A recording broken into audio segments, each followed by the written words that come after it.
Alright. Привет, shalom, salut tout le monde, and welcome. Alright, so this is actually like probably the hardest, the most difficult. I don't know why this video was so difficult to make, probably just because it's pretty brutal. The curses of Moses and the fall of the West. This is a really hard topic because, well, you know, we're witnessing the destruction of our empire. We're witnessing the end, at least what appears to be the end of our civilization. You know, something that was once we held so proud and so dear. And unfortunately, there's a lot of young guys are watching my stuff, and I have to remind myself, like, because I'm an old guy, and I grew up. You know, I was born in the 80s. I grew up in the 90s and the early 2000s. And so I grew up in a whole different time. Like, some of these guys that are watching me, you guys are like 15 years younger than me. So you're like born in 1999, 2000, 2001. You guys don't even remember 9/11. And so I at least lived through those times. You know, I lived through a time where there weren't cameras everywhere. No one had a cell phone. You know, the internet was almost non-existent. Computers were almost non-existent. You know, I think I was the first. I'm pretty sure my year was the first group of kids that really had computers in school. You know, and it was really just a different time. You know, you really felt safe everywhere you went. There wasn't all this fear-mongering. Drugs were like very fringe, you know.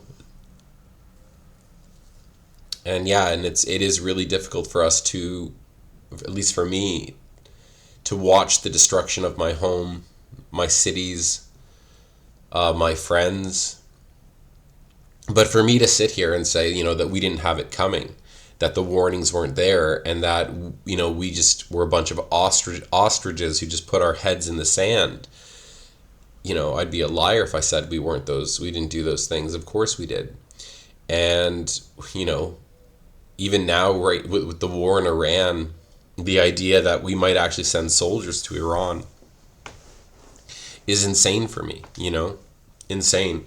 But the big difference, we're going to talk about it later too, it's like, back when I was a kid, when 9/11 happened, we actually had a country to fight for. We had, the wars were obviously completely BS. 9/11 was obviously an inside job, complete inside job. And you just have to look at who the beneficiaries were from those wars to know who's responsible for it. And now we're going to see it was all for nothing. It was all for nothing. And that China and Russia are going to emerge as the total victors. China has taken over the world. This needs to go down in history. Probably they will very likely take over the entire world without firing a single bullet and engaging in it, declaring war on anybody. It'll be a total Sun Tzu victory. Anyway, so we're going to get into the curses of Moses. And this is probably going to be a very long video. And I just need to get this over with. This video has been so depressing for me to make. And we're just going to get it over with. And then I'm going to move on to other things.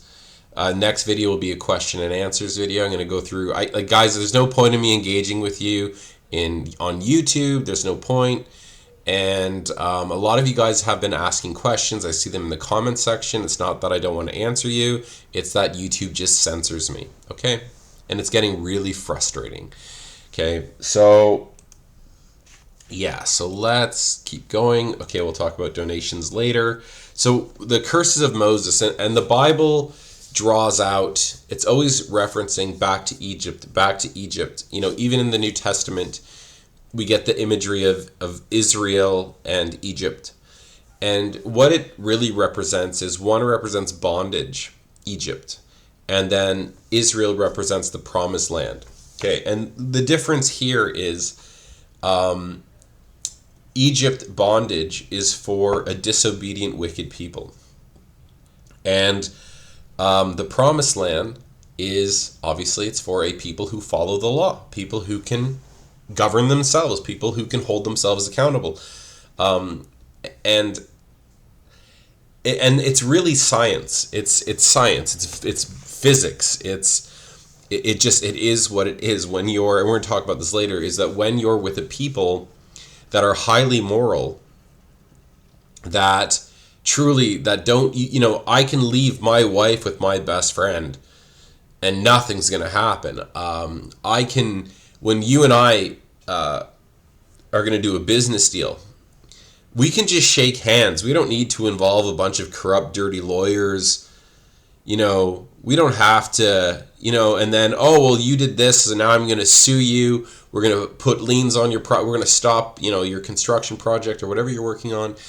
When you're working with highly moral people who actually love and fear God, and money and greed isn't the thing driving them, civilization just takes off, and then the moment you start dealing with an immoral people and theft and robbery and liars and adultery and all this stuff, it becomes like you need to go into bondage. It's like you're just a little child who needs to be disciplined, unfortunately. And that's what we're dealing with. We are no longer that nation that God can trust to manage themselves and take care of their own affairs. We no longer put our neighbors before ourselves. We no longer even really take care of our children or anything like that. Children are just accessories. When I hear people say to their children, oh, I made you. What do you mean you made your child? Did you, wire all his brain together, and did you, develop the cerebral cortex, and did you wire everything into the nervous system? And like, what do you mean you made your child? I made you. What, you mean you figured out how to stick it in a hole? Like, what do you mean by you didn't make your child, okay? It's like whenever people say they made their child, I made you, you came from me, I own you, kind of thing to their child. I think of that scene from Idiocracy where the guy is like, he's got like the square shape and he's trying to put it in the round hole and it's not fitting. That's what I think of people when they claim that they made their own son. They don't recognize, or their own child. They don't recognize that, maybe that child's actually God's child and you were just trusted to care for it, and that child is actually a gift and a blessing to you, and that God created this child out of your flesh and blood, your DNA. Anyway, so what happens to you when you're a disobedient people? In the modern world, the best way to look at Egypt is as communism. And so we are about to lose our freedom, and I think it's like guaranteed. And I'm not trying to be it's not trying to be a black pill video. I'm not trying to discourage anybody. I'm not trying to make you, don't kill yourself or anything. But it's what do they say? That hard times breed hard men, and then hard men breed, like prosperity. They breed good times, but then good times breed weak men. And there's a lot of truth to that, but that's not always necessarily true. It's like, if hard times really, really made, hard men, then Africa should be, or, some parts of the world should be the most like prosperous, thriving places. But there's always more to the equation than just that. But it is definitely true that when you don't have, and then you get, you can only appreciate what you have till it's gone, kind of thing. And so that was my experience, and I'll talk about that a little bit later when we get to maybe closer towards the end. The affliction, the wrath of God, and it's no different than disciplining a little child. Sometimes you have to take away from the child and discipline them. It's the only way they can understand. It's like, even smacking a child, like for the most part, I'm against hitting children. But, when I was living with children and I noticed the children were very disobedient, they were very violent, they wouldn't stop, the bigger kids wouldn't stop beating the smaller kids. And then I would have to deal with it. And so, yeah, we'll talk about this a little bit more later, but it's the eye for an eye, tooth for a tooth. I had to make a rule in the house that it's like, okay, so I don't like having to deal with, beaten little kids. So I said to the older kids, if you feel that it's okay for bigger people to beat smaller people, I gave them a warning. I'm like, if you're okay with that and you think that's fair, I'll play your game. I'll play by your rules. Okay? You are beating kids half your age. You're beating them pretty hard. And if you think that bigger people can do that over small issues, and then I cracked my knuckles and I was like, all right, I'll play. I'll play your game by your rules. And a few days later, it happened. Little kid comes up to me crying. Obviously, he was beaten, got a bruise on him. There was no warning at that point. I stood up, I went downstairs, and I just smashed that little kid. He was like 15-year-old kid or something, or 13 or something. And I smashed him just a little bit harder than he smashed his little brother. And the look on his face, I'll never forget the look on his face. And you know what, though? I think he might have done it one more time, like a week later. And that was it. That was it. It was peace in the house. And when the little one then kind of figured out, there's this rule in the house where bigger people can't hit smaller people. So now the little one was like, he's going to abuse this power. And that's what he did. He abused the fact that he can come and there's a judge in the house now, who's established a law. And, so he started torturing his older brother, and now his older brother eventually snaps, okay, and smacks him. And the little one comes running up to me and says, he hit me, and he's older than me, and the rule is, and he starts, okay. And then the older one looks at me and says, yeah, but I hit him because he did this, and then he hit me first, and I hit him back. And then the little one, I'm looking at him, I can see he's guilty as can be. He's it's written on his face. And so, obviously I didn't hit the older one. I looked at the little one. I said, well, here's, lesson number 2. Don't hit people who are bigger than you, because they'll hit back. And there was peace in the house for the rest of the time that I was staying there. And so, you need a judge, you need rules, and that's unfortunately how children learn. It's eye for an eye, tooth for a tooth, right? But then as you grow older, it's do unto others as you would have done unto yourself, which we're going to talk about that later. Sorry, it's kind of a rant. So we are at a crossroads now in America, and that's not to say that we are going to be destroyed. God could have mercy on us. There could be this miraculous turnaround, Weimar Germany event where, some amazing dictator rises to power in the West and rallies us all and brings back morality. And but even then, it's like, what did the Germans have to go through for Weimar Germany? They had to go through a lot of wars. They had to go through poverty, corruption, losing all their land, their property, their countries being filled with drugs, prostitution. Kind of where we are now. The threat of communists, communist threat next door. That is where Germany was before the great Austrian painter rose to power. So we are in a similar state, right? And obviously we've been fighting all these Zionist, Freemason, Jew wars that have served no purpose, which we're also going to talk about a little bit later. I'm sorry, this is a long intro. But we are at this crossroads right now. And the crossroad is pride, we fall. We will be sent into a communist state. I think it's inevitable. We will be no different than Russia. So we kind of have a choice right now. Do we take the path of Imperial Russia, which will lead to a Bolshevik communist takeover revolution, and we will just be full-out communists in a prison, sent back to Egypt? Or do we repent for our sins, repent for our transgressions, acknowledge what we've done, confess that we never should have been in these wars, confess our sins to each other, to confess the sins that that our country has done to the world. You know, I was talking to two young men in the group, and really smart young men, and we completely disagreed and differed, but I really appreciated their comments, because I could feel their struggle, and in their voice, you know, they really feel like they've done nothing wrong. But unfortunately, that's not how God works. That's not how time works.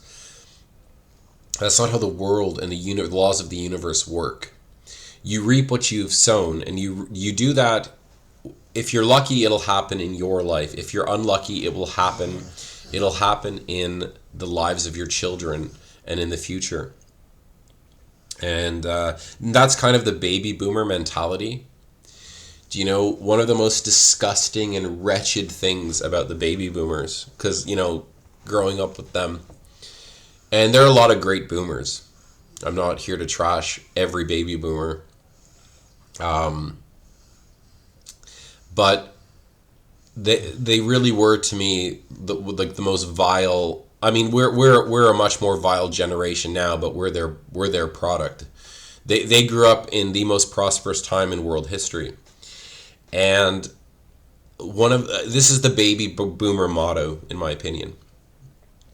It's, oh, well, I won't be alive when that happens. Glad I'll be dead before that happens. I don't know how many times I've heard a baby boomer say that, where they've got the houses, they've got the cars, they've got the businesses, they're retired, they're millionaires just with the properties they bought, because they bought the properties for nothing. And they can see the fall is coming. They can see, you know, and they know that it's not going to happen in their lifetime. It's going to happen right after they die. And so they've got this very, I don't know how many times I've heard a baby boomer say that. It's like, oh, glad I'll be dead before that happens. It's like, I won't be here for that. And it's like, yeah, but we have to clean up your mess. It's like, thank you for handing us, you know, the mop, you know, brooms for everybody. You guys have to clean up our crap. There you go, next generation. And that's what's happening in the country I live in now. Now I live in Serbia, former Yugoslavia. And that's what it's, you know, that's what these generations, including when I was living in Moldova before, it's the same thing. The next generation is paying for communism. They're paying the debts, and we're no different. Guys, it's like 37, almost $40 trillion we owe in America. In the U.S., and when you count Canada, it's I think it's over 40 trillion. Like, we didn't spend that money. Every child that's born today is born to pay back the decisions made by people from before. So unfortunately, in our world, we do live in a world where God will judge, just like the second commandment says, down to the fourth generation, God will punish. And, you know, you can say that's unfair, that's whatever, but the decisions you make as a parent will affect your children in the future. Your children do inherit your sins. And so that is why it's very important for us as the children of these sinners, as Daniel does in, I think it's chapter 7, you know, it could be chapter 9 maybe, when he's apologizing, he very specifically says to God to forgive the sins of our fathers, you know, not just my sins. Like, guys, I'm a sinner too. I'm not a saint. Like, a lot of the stuff I did, you know, I can rationalize and say, oh, I did it for survival, or I was just born into a bad situation. It doesn't change that I've sinned against God. I've sinned against my neighbor. I've sinned against, you know, and it's very important for us to repent and acknowledge that we are sinners, that we have done something wrong. That is you cannot correct your mistakes until you first acknowledge that you made them. And we have to do that on a personal level, but we also have to do it on a national level, also whether or not we were deceived into doing it. You can blame the Jews, and that's what I'm getting so much, is it's like, oh, it's the Jews, it's the Jews. It's like, guys, look. Satan can whisper something in your ear, but it's up to you whether you want to listen or not. You know, when 9/11 happened, for instance, like, don't tell me you didn't hear people warning you that 9/11 was an inside job. Don't tell me you didn't, that you learned, like 10, 20 years later. It's like, well, really? No one came up to you within the first 5 years showing you, hey, look, Tower 7 fell on its own, or I don't know if the jet fuel can burn that high and melt the beams. It's solid steel. That building was designed to, like, the way that the trade tower was designed was insane. It would have turned an aluminum airplane, into a pancake if it hit it. So anyways, this is where we're at. We when God was going to punish the ancient city of Nineveh, the Assyrians, they all repented, and God spared their city for another 100 years. So we are going down a crossroads, and we are either going to be Imperial Russia in 1917, or we're going to be Weimar Germany in the glorious 1933. Which way are we going to go? All right, we'll see. So I'm going to talk about, because a lot of this is going to be about the United States of America, and I need to, there's three countries that are very unique, and I mean, we can talk more, like, I don't want to, like, discount, the Brazil or Colombia or Mexico or anything like that, but we're focusing more on the United States, because, what happened in the Americas and Australia was something phenomenal in a sense, and I don't think it's ever, it's probably happened before in ancient history, but not, I don't think, like this. When you think of the United States of America, it's like this, this synthesis, this great synthesis of the West, and from many nations, one people, right? And I know there's a lot of hatred between the Europeans now, the European nations, and the United States. Like, I live in Europe, and, where, people might have some respect for us just because, we're technically still the world power and everything runs off the dollar and all that stuff. We are hated. The Europeans won out, and we're going to talk about that later. But it's very important for Europeans that when you look at America, we are you and you are us.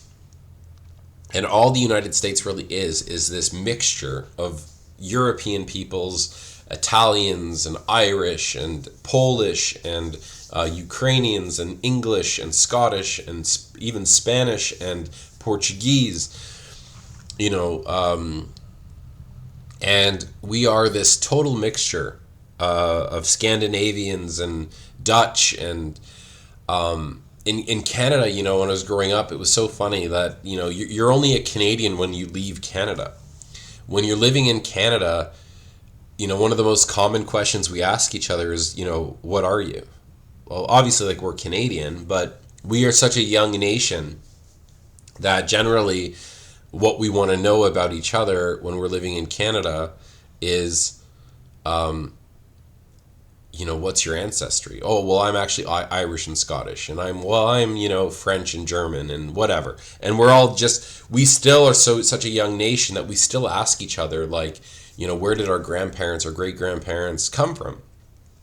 And it's always some European nation, and that's generally how we still identify ourselves. Even, my family's been in North America since 1590. My family tree goes back to 1590 in Canada. So it's over 400 years. And still, when people ask me, what am I? I'm from Canada, but I'll always say, well, I'm Irish and French on my mother's side, which, even then is not fully correct, because It's like there's German and there's Viking. We're Viking Irish. We're Viking French. We're not, depends on what era you're looking at too, right? So it's like we're still, in the West, we're still very connected to our European roots, or in America.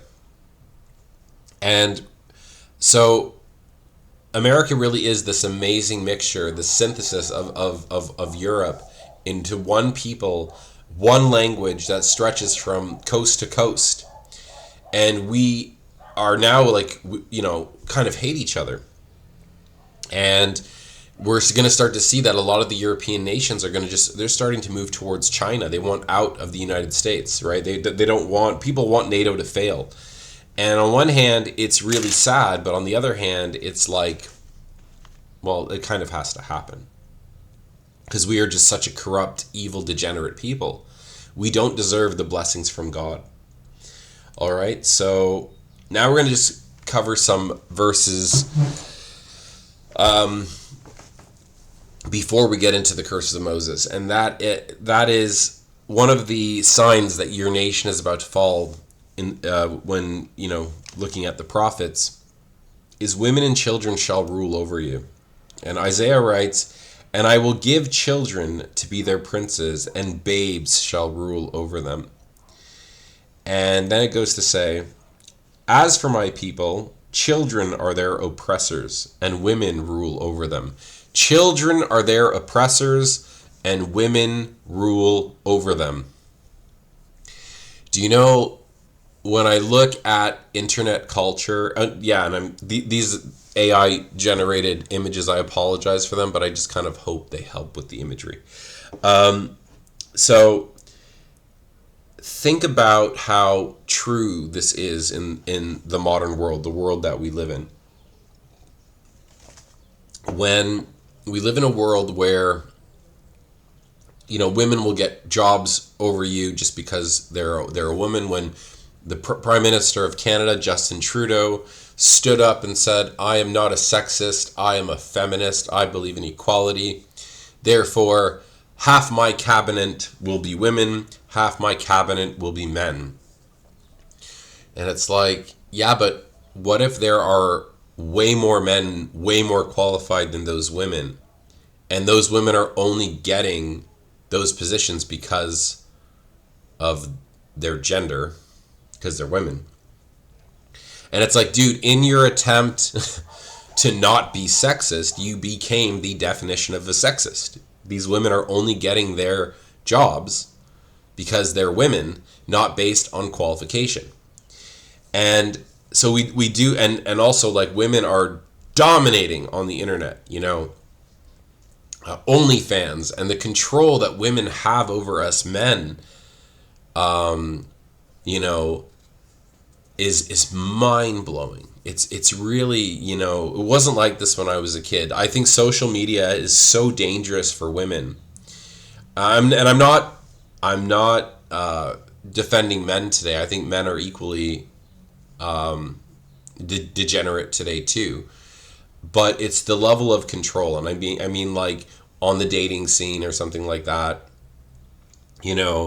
and so I was watching a video on internet dating, and it was like when women go on Tinder, they're guaranteed, or one of these dating apps, they are bombarded, and they kind of have this endless buffet of men that are like, pursuing them.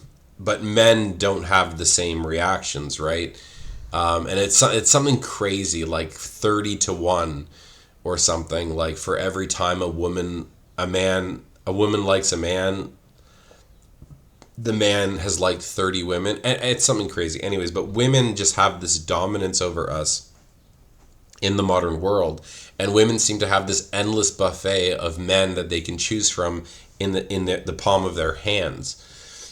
And so men have been simping over women.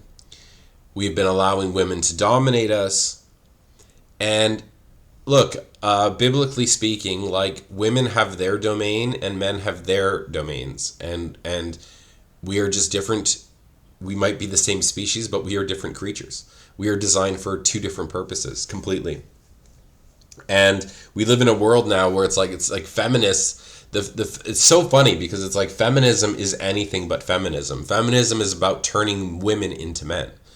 It's not about embracing what makes you a female, what makes you feminine, what makes you a woman. It's about how do I transform this woman into a man, you know? And they've gotten you to forsake what made you a woman. And that's being a mother, that's being a nurturer, that's being a wife, that's being, you know, this backbone. And you, like, you know, there's this balance between men are supposed to be on the front lines and women are supposed to be behind the lines, you know. You need, you know, people in the background, you need people forward. And now once everyone goes to the front, you know, it's like, I'll give you an example. My sister was working at Costco and she worked the cash register, and then one day, so this is a long time ago, but this is like when they started bringing in all this feminist nonsense. And the men were in the back stacking everything. The women were at the front working the cash registers. And then the managers at Costco were just like, you know what? We need equality, da da da da da.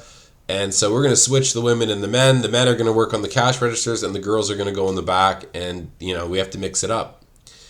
And it took the guys like a whole, you know, half an hour before they really got the hang of the cash registers.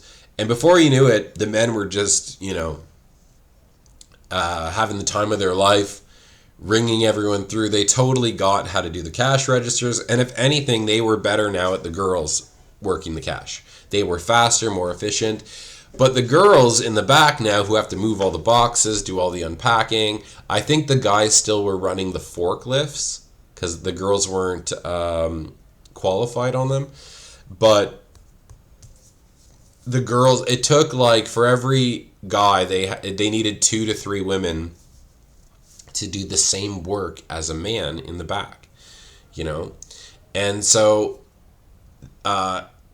it didn't make sense. This whole feminist idea was destroying Costco because it just didn't make sense to put the men at the cash register and then, you know what I mean?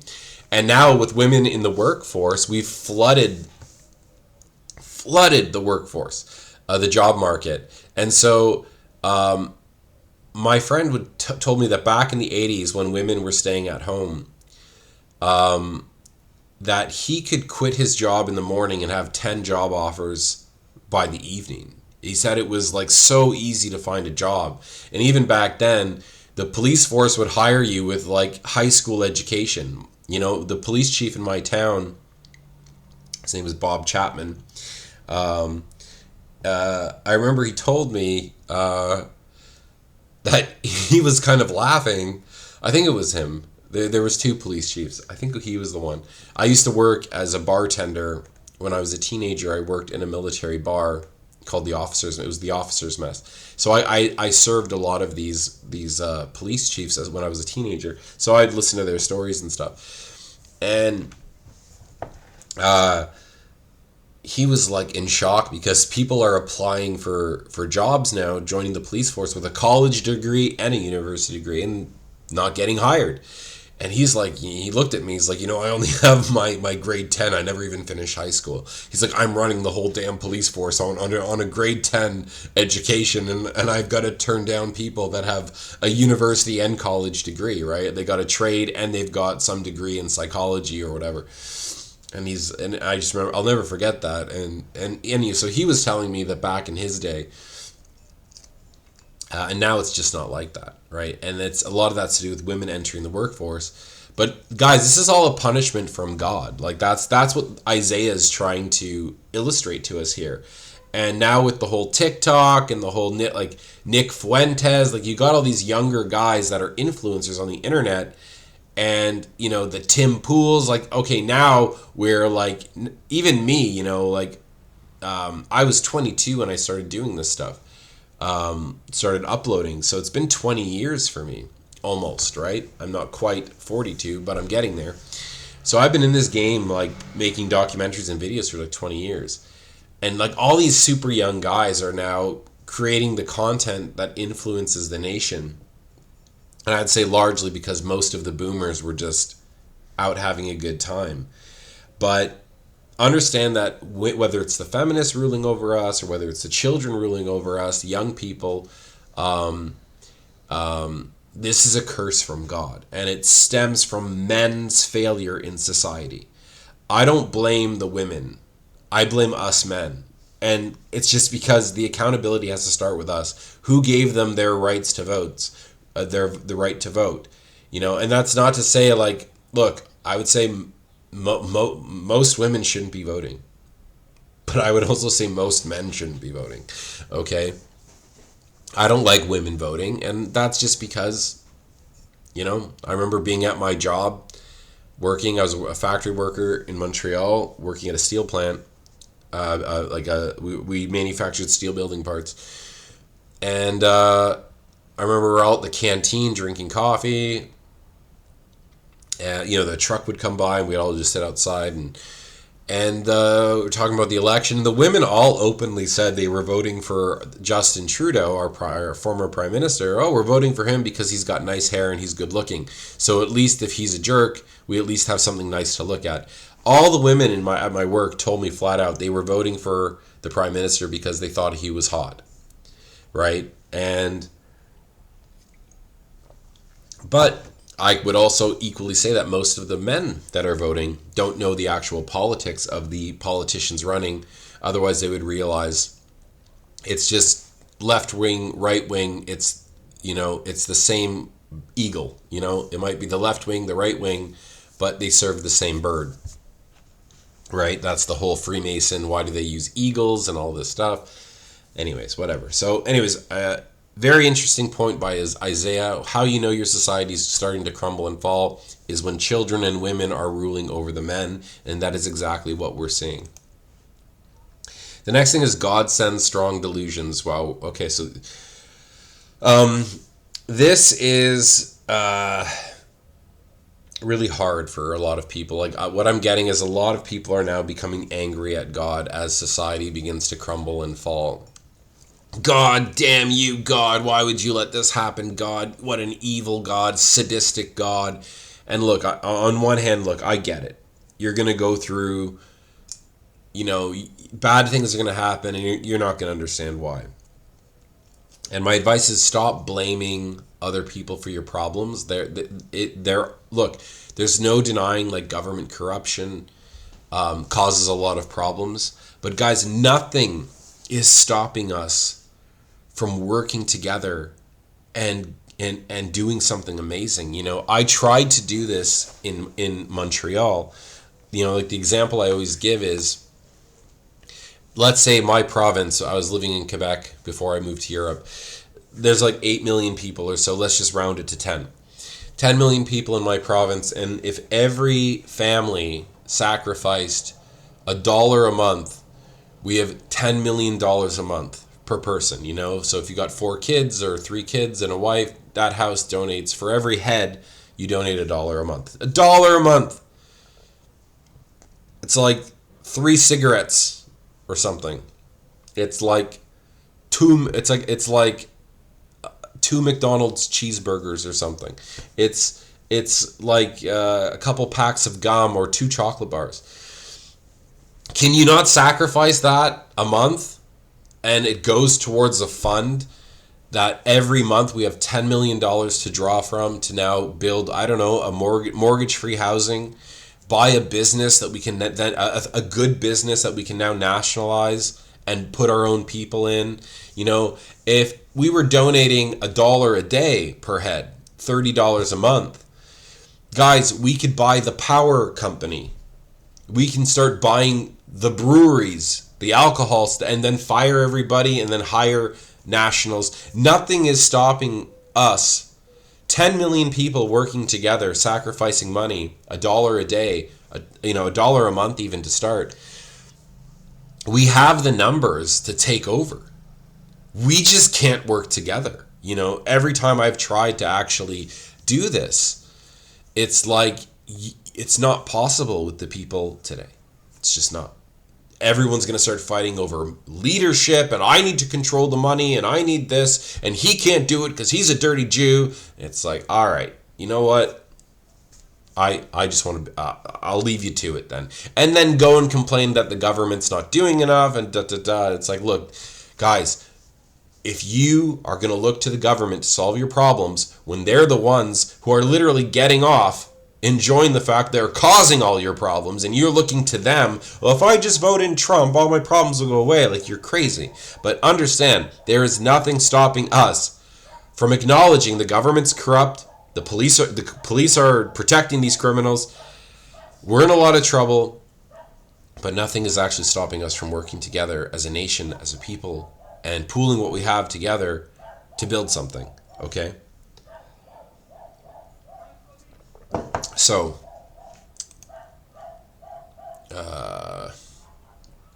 no, yeah, God will send strong delusions. So going to the Old Testament, Zephaniah, God says, I will bring distress upon men. Notice, it's not Lucifer, it's not his fallen angels, it's not that. God is angry at us. We're a bunch of disobedient little shits.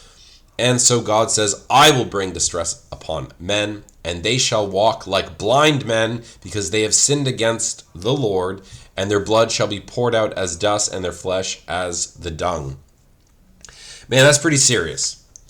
And that's exactly what's happening. We're walking around like a bunch of blind men, and now what's happening is people, oh, you know what, I'm going to revert to paganism. You're going to have the atheist. Now look, if you're an atheist, the problem I have with atheists is I don't think they're atheists, a lot of them. A lot of these atheist guys I see on the internet sound like they're just guys who are angry at God. I'm mad at you, God, like a little child who hates his parent. My dad did this to me and I hate him. And I find that most atheists are very rebellious little children who are angry at God because they don't like the way he built the universe, or why is there so much death, and why is there disease, and what kind of God would do this? It's like, look, I get the world's imperfect. I get there's problems, but it's like, without these imperfections, how do you ever hope to know imperfection? For the atheist to sit there and say, well, if I did, I would have created it. Why do things have to die? I would have created things differently. And why is this formed that way? And it's kind of like, well, the mere fact that because it's created that way, you can acknowledge that something's wrong with, it's not created. The world isn't created perfectly. The Bible even says, who can make straight what God has made crooked? There's obviously a reason why God didn't build us all. But, you're never going to win that argument. Why is there death and disease and killing and murders? And it's like, okay, so you want God to have us all like mindless zombies worshiping him and doing everything he said, and we have no choice at all. Because then they'll complain about that. So it's like, you'll never make these people happy. Because if you want to live in this perfect utopia where no one does anything wrong, God is going to have to give you a lobotomy and restrict half of your rights, or more than half your rights, and you're just going to walk around like a zombie. Because you can't actually, there are laws now prohibiting you, physical laws, where you actually can't kill anyone, you actually can't steal anything. And it's only when bad things happen that men can actually show what lives inside them, show the spirit. It's like when they say that, this guy's fearless. It's not that the guy's fearless, is that, how does the saying go? Like, courage can only exist where there is fear. And it's a beautiful thing, this world of opposites, where in order to be brave and show courage, you must feel fear first. If wisdom is what you seek, then first become a fool. How do you appreciate the light without the darkness? And so, anyways, men are just very ungrateful. And so now you've got this pull towards atheism, where I think most atheists aren't atheists. They're just angry at God. There are, I think, some legit atheists. And then now you've got this pull towards paganism, right? Because a lot of people are now viewing God as a psychopath, sadist. What kind of God would create a world like this? And what kind of God would create the Jews? And, And yeah, so anyways, let's keep going. And so now we're going to move to Romans. And what it says in Romans is, and since they did not see fit to acknowledge God, God gave them up to a debased mind to do what ought not to be done. They were filled with all manner of unrighteousness, evil, covetousness, malice. They are full of envy, murder, strife, deceit, maliciousness. They are gossips, slanderers, haters of God, insolent, haughty, boastful, inventors of evil, disobedient to parents, foolish, faithless, heartless, ruthless. Though they know God's righteous decree that those who practice such things deserve to die, they not only do them, but they approve, but give approval to those who practice them. All right. So, this I think fits the world we're living in today so perfectly, and this is where the what makes it so frightening is that God is the one who gives us up. God is the one who goes, you know what? Like no different than a parent. My kid is such, no matter what I do, my kid will not learn his lesson. He's not learning, he's stubborn, he's rebellious. That's it. I'm giving him over to his vices. He needs to hit rock bottom, out the door. And when you hit rock bottom, then I'll come and help you. You know, you need to learn the hard way. So eventually God has enough of a nation and just, wipes his hands. And then God is the one now who is the one who's going to give them over to a debased mind. And later we'll see delusions. Now, it's very important that we look at the wording. And that we have to understand that this is what God is going to do to a nation and a people that he had personally blessed. A nation that he had personally raised up, I should say, sorry. And in the Old Testament, there's an example of, he equates Israel as a wife that he had ordained or adorned. It's my wife, my woman, and I had made her beautiful. I had bought her nice clothes. I had bought her jewels and diamonds and crowns, and I made her beautiful. And then when she was made beautiful, what did she do? She took everything that I gave her, the nice house, the land, all the riches and gold and fine foods and perfumes and everything, and she went and played the harlot. She betrayed her husband. Okay, so God gives this parallel. And she used all the wealth and all the stuff that God had given, her husband had given, and went and committed fornication with other nations, with other men. And those other men liked the stuff she had, liked the jewels she had, liked the food. Wow, this woman's amazing. She's so beautiful, all that stuff. But then it's like, hello, who gave you all that? Who made you beautiful in your time? Who made you beautiful? Who gave you all that stuff and all that? And so God says, well, that's it. I'm going to take it all away. The Lord gives, the Lord takes away. And now you've got your lovers that you went to cheat on me with. You have the other nations. Go to them. Leave me alone. I'm giving you the bill of divorce. Out the door. Everything I gave you, you used against me. You used my house against me. The land I gave you, the jewels, the riches, the food, everything that I blessed you with, you used against me. Go to your lovers. Go see if they'll take care of you. And it doesn't work out for her. She goes to her lovers, and they only wanted to use her. They actually didn't love her like God did. And Hosea, the prophet Hosea, if you go read Hosea, the same thing happens to him.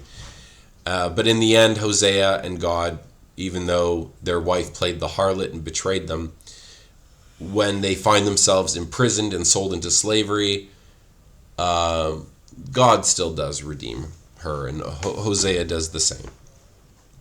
Anyways, so this is where we're at right now, but let's move on to the next one. And with all deceivableness and unrighteousness in them that perish, because they receive not the love of the truth, that they might be saved.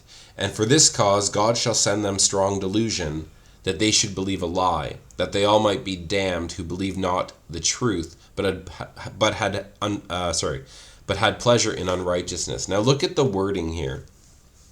It's very important.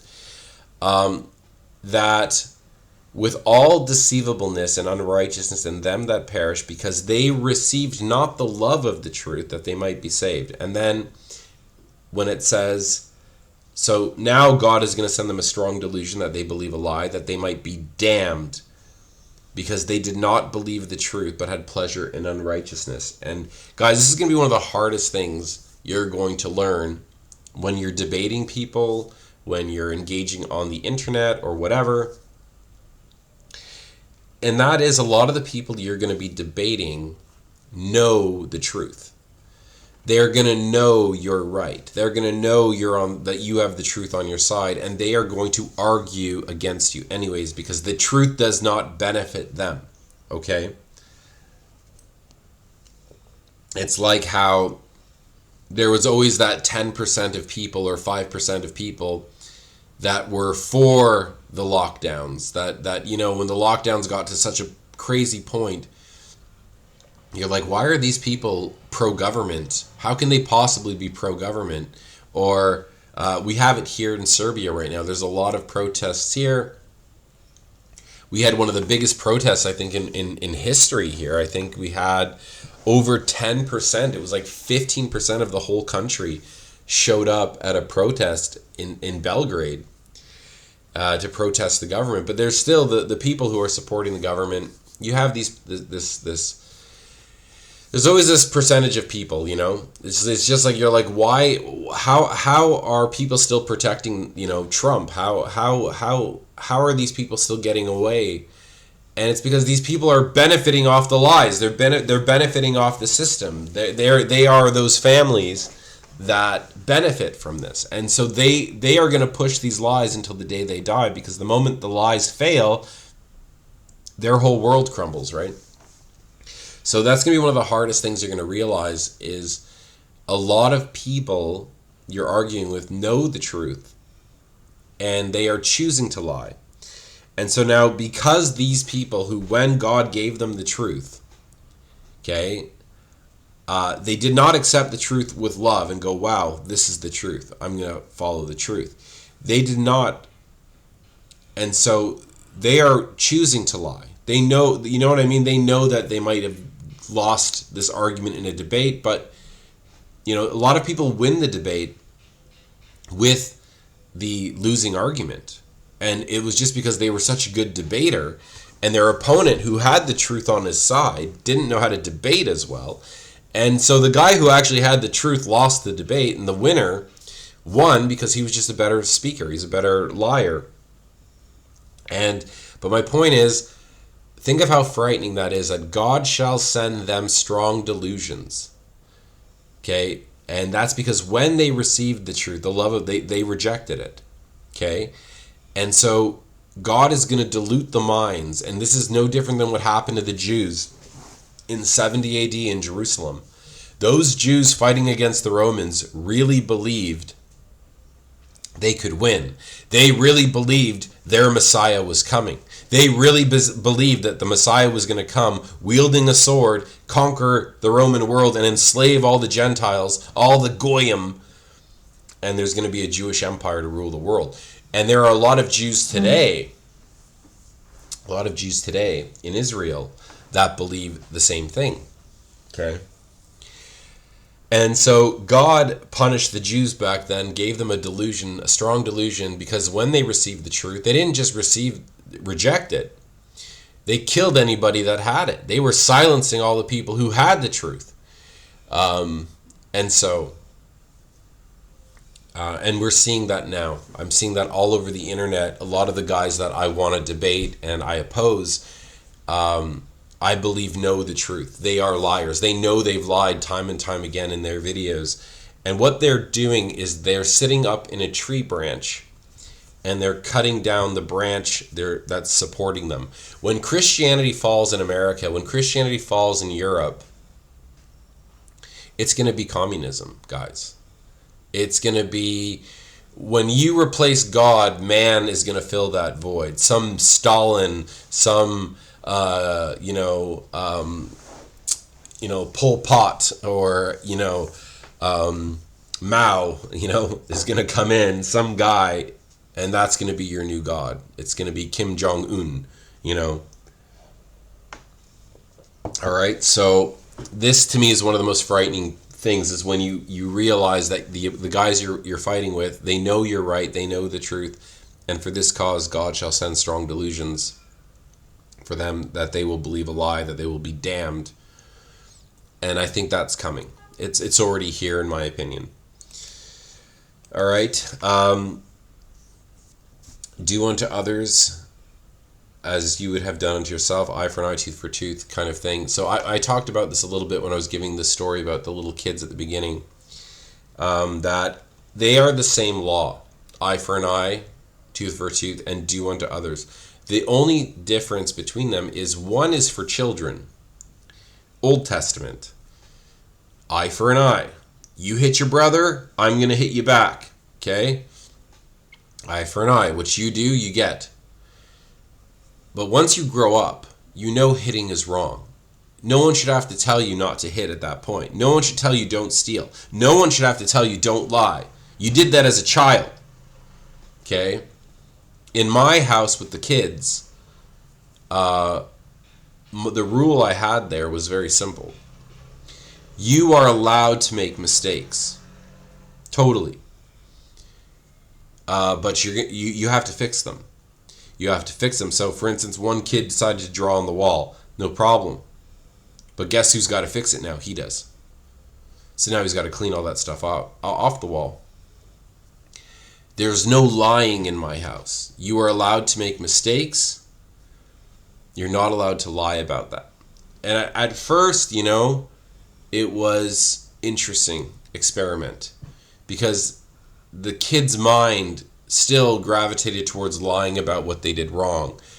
But when they eventually saw that I didn't punish them for doing wrong things, bad things, I made them fix those mistakes.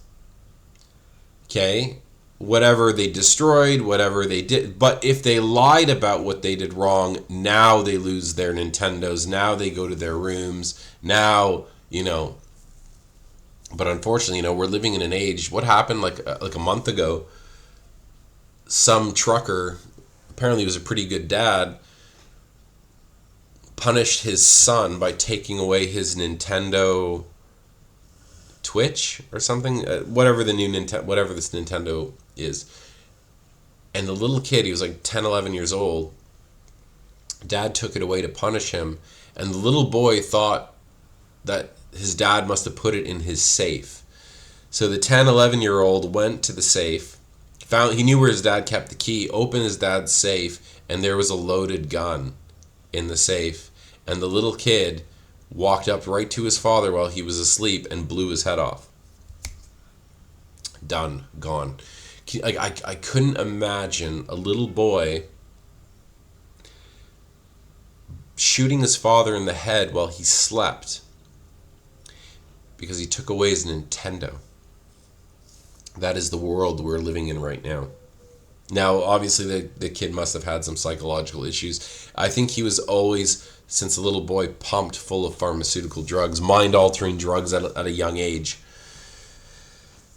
And I think I've noticed a lot of serial killers, they have that in common, pharmaceutical drugs at a young age that completely desensitizes them. Anyways, my point is that eye for an eye, tooth for a tooth is the same as do unto others as you'd have done unto yourself. One is for children, one is for adults. And this is such a beautiful rule, such a beautiful law. And it says here that you shall not take vengeance or bear a grudge against the sons of your own people, but you shall love your neighbor as yourself. I am the Lord. And this is in the Torah. This is in Leviticus. So the law that Jesus is giving, you shall love your neighbor as yourself. Understand that's Moses. Christ is quoting Moses. And this didn't exist at this time anywhere in the world. Do unto others as you'd have done unto yourself. Love your neighbor as yourself. And the truth of the matter is, if everyone in the world followed this one law, all the world's problems would fade tomorrow. No one wants to be in debt. No one wants their children raped and murdered. No one wants to be a slave. No one. Do you know what I mean? There's so many things we can all agree that nobody wants done to them. And it's right here in the Torah, do unto others, love your neighbor as yourself. But then also we have eye for an eye. If anyone injures his neighbor, as he has done it, it shall be done to him. Fracture for fracture, eye for an eye, tooth for a tooth. Whatever injury he has given a person shall be given to him. When we come to the New Testament in John 13, a new commandment I give you, that you love one another just as I have loved you. You also are to love one another. By this all people will know that you are my disciple, if you have love for one another. And then in John 15 it goes to say, greater love is no man than this, that a man lay down his life for his friend. In Matthew 5:43-44, you have heard that it was said, you shall love your neighbor and hate your enemy, but I say unto you, love your enemies and pray for those who persecute you. Now, when you hear that, it doesn't mean, this guy's a rapist and a murderer, but I have to love him. Yeah, okay, you can forgive a guy for his crimes. It doesn't mean he evades justice. Justice and forgiveness are two completely different things, and I think people forget that. You can forgive a man who sinned against you, but he still needs to face judgment and justice so that we can prevent it from happening again. Do you know what I mean? And we can it sends a warning to people who are thinking of maybe doing the same thing, So Ephesians, husbands, love your wives as Christ loved the church and gave himself up for it. Men are to sacrifice their lives for their wives, and I think that's such a beautiful commandment. And the reason I'm bringing this stuff up is because we're talking about the curse of Moses and the fall of society. And when you live in a highly moral world, you don't have to worry about your neighbors suing you. Like, my God, living in, I lived on the U.S. border, so a lot of the people, I interacted with a lot of Americans, guys from the United States, and they sued each other over everything, what the U.S. court system has turned into is insane. But I want us to look at it like it's physics, motion and friction, right? And when you're pushing an object, when you're all working together, moving, you have a goal, you're building a society, you're building a country, you're building a city, a family, whatever. And then you have this friction, you have this resistance coming at you. And in our world, it's going to be things like debt. Like, we're going to go through the laws, like the curse of Moses, and see this. When you're working with two honest guys, like I said earlier, you're working with two honest guys, you don't need a contract. You don't need a lawyer. You shook on it. A man's word was his bond, the good old days. Now, it's like you can't trust anyone. You need a lawyer. You need to bring lawyers into it. And then it gets even worse, because now it's like whoever has the best lawyer.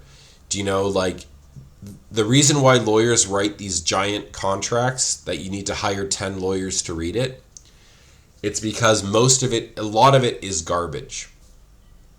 They're written like that on purpose. Lawyers will write these giant things that are very repetitive, very stupid.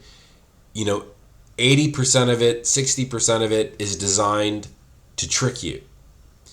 And somewhere in that nonsense, there's one or two contract clauses that dictate the whole contract. And you have to find it. It's like a needle in a haystack, because they made this giant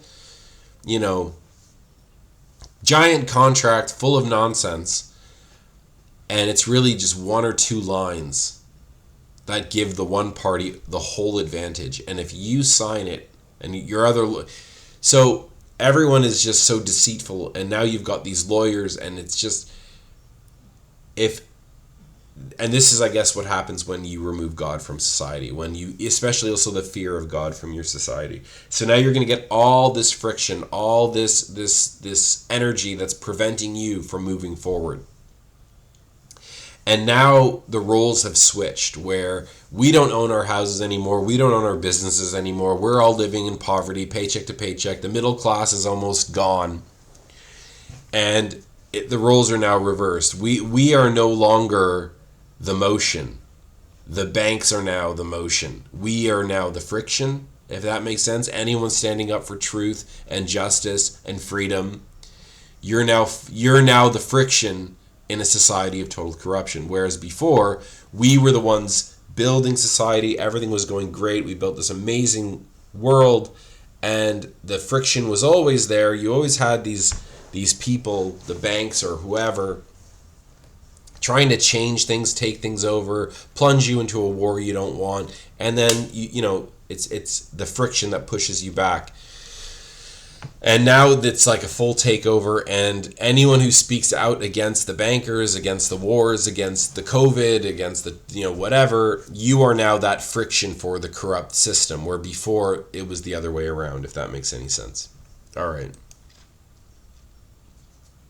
So let's get into it. That was a really long intro, over an hour long. I apologize. All right. So let's get into Deuteronomy. And again, we are looking at it through mainly the eyes of the United States of America, which is the amalgamation, the giant mixture of all European cultures and people in one language, in one land, coast to coast. It's really an amazing thing. And now we all hate it. Europeans hate it.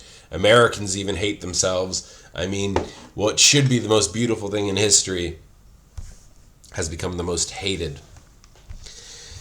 All right, so Deuteronomy 28, here we go. And if you faithfully, so again, God has now taken the Israelites out of slavery, out of Egypt. They had just spent, I don't know how long, 215 years. So let's say, 2 generations maybe, like 80 years maybe as slaves. They were only in Egypt for 215 years, not 400. 215 years. And they weren't slaves the whole time. So it's more like they were probably slaves for 75 years or something like that. All right. I think it could be like 100 years. Anyways, you just have to look at when the Hyksos invasion was. And anyways. So if you faithfully obey the voice of the Lord your God, being careful to do all his commandments that I command you today, the Lord your God, Jehovah, your God, will set you high above all the nations of the earth, and all those blessings shall come upon you and overtake you if you obey the voice of the Lord your God. Okay, that's why I showed you motion and friction. It's like physics.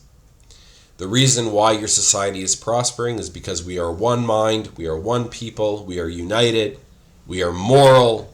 We don't need to worry about courts and suing each other and contracts, and no, we sort out our problems on the spot, we get things done, and we move forward, we push forward.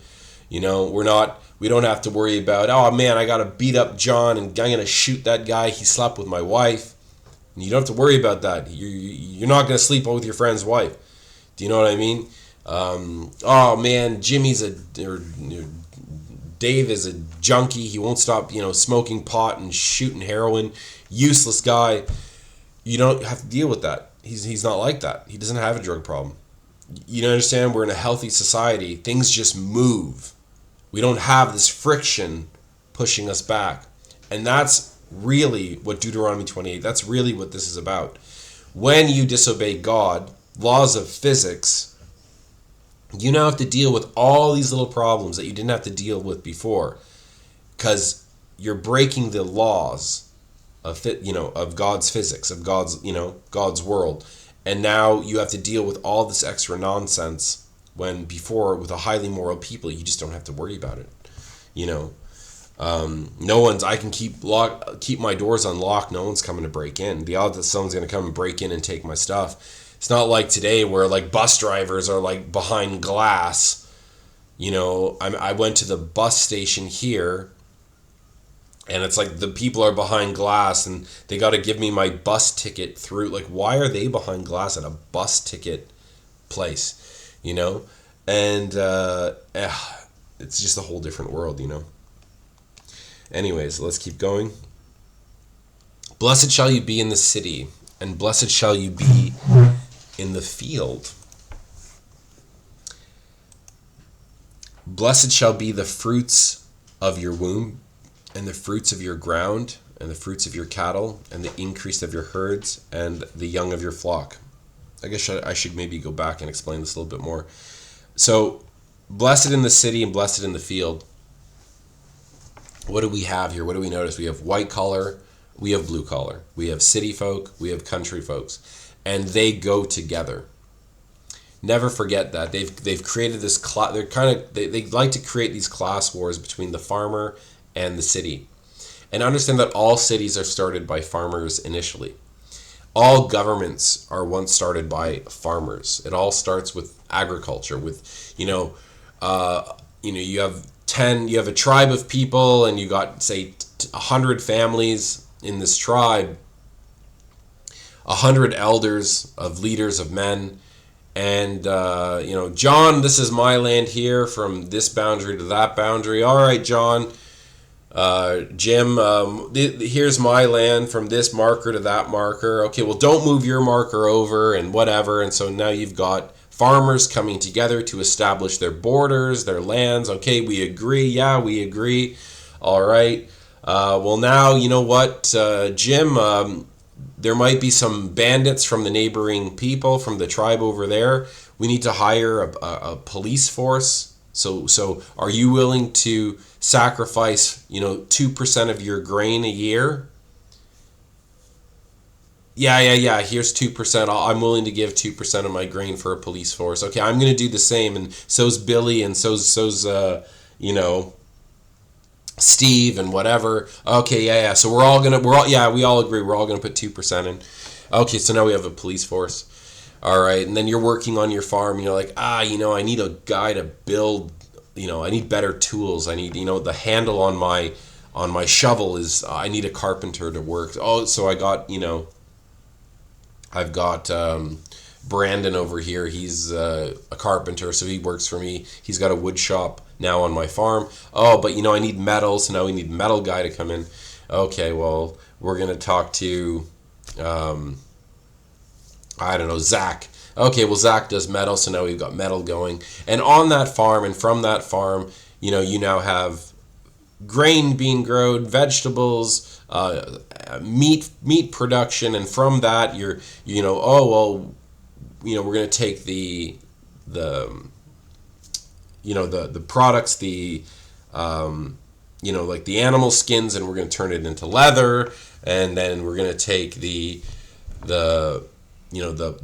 parts of the flax or whatever. We're going to now make clothing from that, and now you're creating a world of fashion. So now women are getting involved, and now the women are making clothing from all that stuff. So now you've got a fashion industry starting, clothing industry going. And then, people are getting sick. We need medicine. And so from this farming world, you now see the beginning of woodworking. You see the beginning of metal crafting. You see irrigation. We need to build tunnels and canals for water. And do you see where I'm going with it? So now, now the harvest is in. I need to take all this grain and everything we've harvested, and we're going to go to the exchange where all the other farmers are, and we're going to do bartering, and now we've created a stock exchange, right? All civilization starts with agriculture and farming. So it's the farmers who now build the cities. Eventually, those guys who owned all that land and worked all that land, they eventually get so big and powerful that they no longer have to work the land. They're the landowners, and they start lending out their land to other people. They work the land for them, and they sit in the cities and they manage, and that's how cities form. Okay? So you've got this white collar and blue collar, but make no mistake that the white collar comes from the blue collar. The blue collar gives birth to the white collar, to the city folk, the city living. And so that is really the foundation. And so it's very important that these two places go together, but understand how much more important the blessed in the field is, because the city comes from the field. It comes from the farms. Okay, so now the blessings of the fruit of your womb, your children, your health, the fruit of your ground, the health of your cattle, the increase, right? It's very important that your cattle are increasing with the children that are being born, because as the population rises, what needs to rise with it? The animals, the grain, the food, all that stuff has to be in synchronization with the your health and the health of the farm, right? The health of everything goes together here. All right, now we're gonna see how scary this is. Blessed shall be your basket and your kneading bowl. Blessed shall you be when you come in, and blessed shall you be when you go out. Okay? Very important. I hope, I know we're just getting into it, but I hope you guys can see where I'm going with this and where Moses is going with this. Okay? Blessed shall you be, okay, with military and defense. The Lord will cause your enemies who rise up against you to be defeated before you. They shall come out against you one way and flee before you 7 ways. All right? So no one will be able to withstand you in battle. The Lord will command the blessing on you in your barns and in all that you undertake, and he will bless you in the land that the Lord your God is giving you. The Lord will establish you as a holy people to himself, as he has sworn to you, if you keep the commandments of the Lord your God and walk in his ways. And all the people of the earth shall see you are called by they shall see that you are called by the name of the Lord, and they shall be afraid of you. And the Lord will make you abound in prosperity, in the fruit of your womb, and in the fruit of your livestock, and in the fruit of your ground, within the land that the Lord Jehovah swore to your fathers to give you. Now, obviously, he's speaking to Israel, but this actually applies to everybody. Okay? So, in America, the United States of America, and Canada, and Australia, in a sense. It's more, I'm not sure about the Australian Constitution, but if you were to go to virtually every United States Constitution, not the federal Constitution, I'm talking about the state level constitutions, almost all of them recognize God. Canada is built specifically on Christ, legally. And so what makes the United States and Canada so unique, and Australia in a sense, because it's part of the Commonwealth, it's that we are Christian countries from the ground up, from the beginning, okay? And the Founding Fathers, obviously they weren't all Christian. The Founding Fathers of the United States, a lot of them were deists, you could say, because they're Freemasons, they're Gnostics. When George Bush signed the document stating that the United States was built and founded on Talmudic principles, he wasn't like fully wrong, because a lot of the Founding Fathers were Gnostic Freemasons. And so anyways, so that's what makes us so unique in the West, is that where England was a pagan, Rome, Italy, Spain, Germany, all these places were not from their beginning, from their inception, Christian. When the Europeans went to the Americas for the first time, North and South America, but I'm talking more about the US and Canada, we are an example of a European people that from the creation of our nation, we were a Christian country. Okay, and I'm aware you can argue against that. The Constitution, says freedom from religion. Okay, but that's more to do with the Protestant Catholic infighting that was going on in Europe at that time. In America, they got rid of that. Nope, and that the Founding Fathers were not Christian. Half of them were, or maybe I don't know. It's hard to say exactly. but they were a mix of Christians and Freemasons for sure. So when I say Christian nation, it's that the majority of the people living there, 90%, 95%, maybe more, maybe 99% of the population, of the European population in the United States at that time, North America, were Christians. Okay? At least morally, okay? You know, like the right to bear arms, guys, that's not written for people today.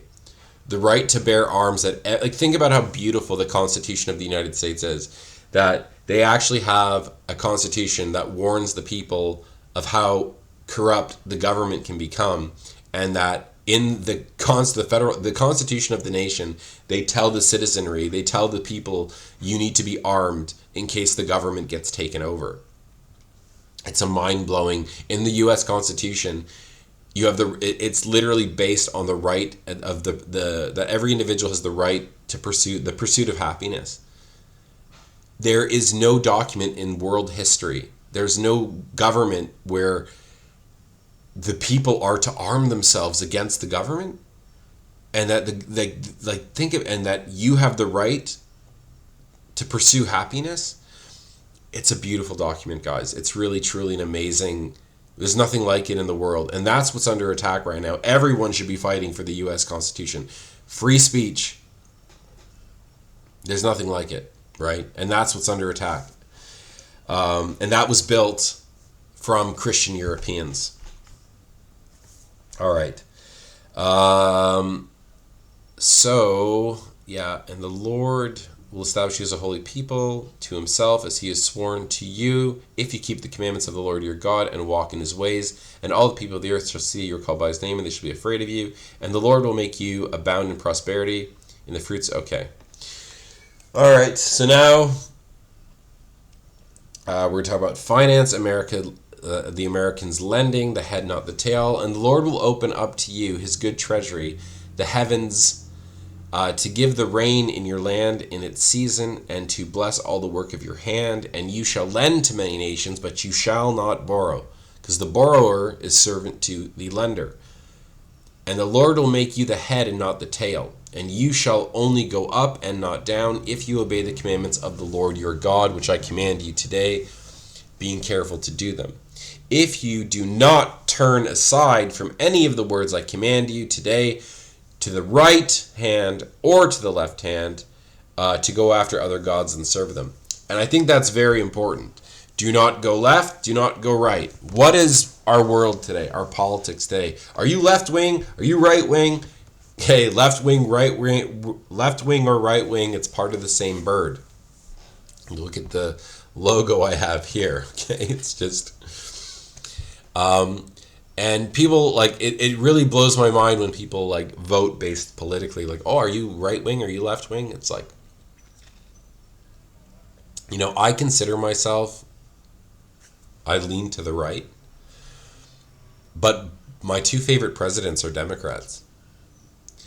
And and understand, like, Trump supporters of today, their politics are very similar to the Democrats that I grew up with in the 90s. So the people that are right-wing Nazi Trump supporters today, their politics align much more with Clinton supporters in the 90s. So Democrats.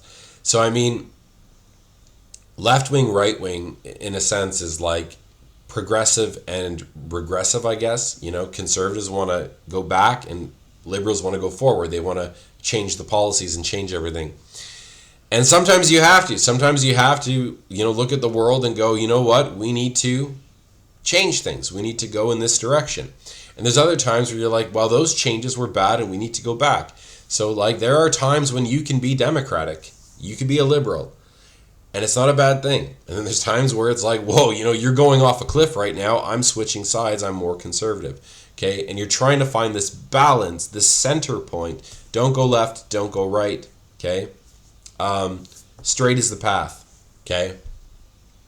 And so, anyway, so do not turn, I think that's very interesting, do not turn aside from any of the words I command you, not to the right, not to the left. And our whole world today is about forcing you to choose left or right, and it's kind of like, maybe straight is the way we need to go.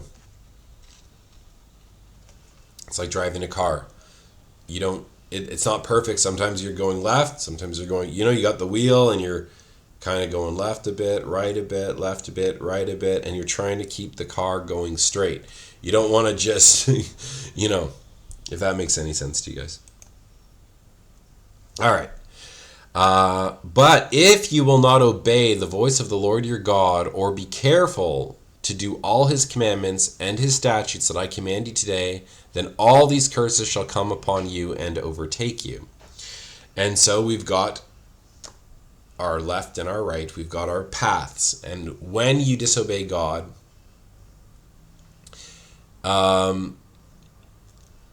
communism is going to come. Egypt is going to come. And you're going to lose all these amazing privileges because the right to bear arms, the right of freedom of speech are blessings. And they only belong to a moral people. Do you know something about free speech?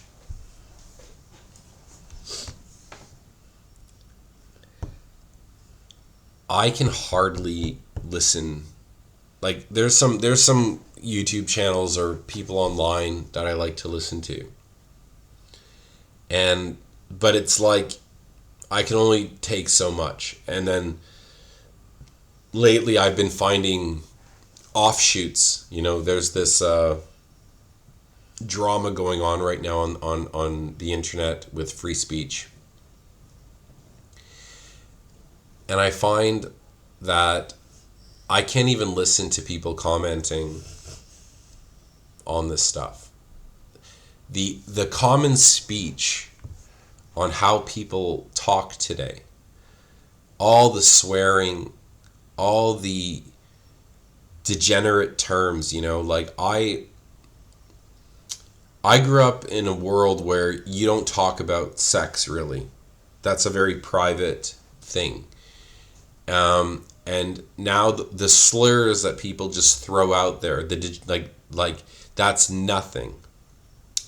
Every 2 or 3 minutes, I hear cursing, and I hear some degenerate term to degrade someone or degrade someone's mother or father, and they're talking about, like I'm so disgusted by what's become the normal way for people to talk. I can't handle it. We're not a people who deserve freedom of speech.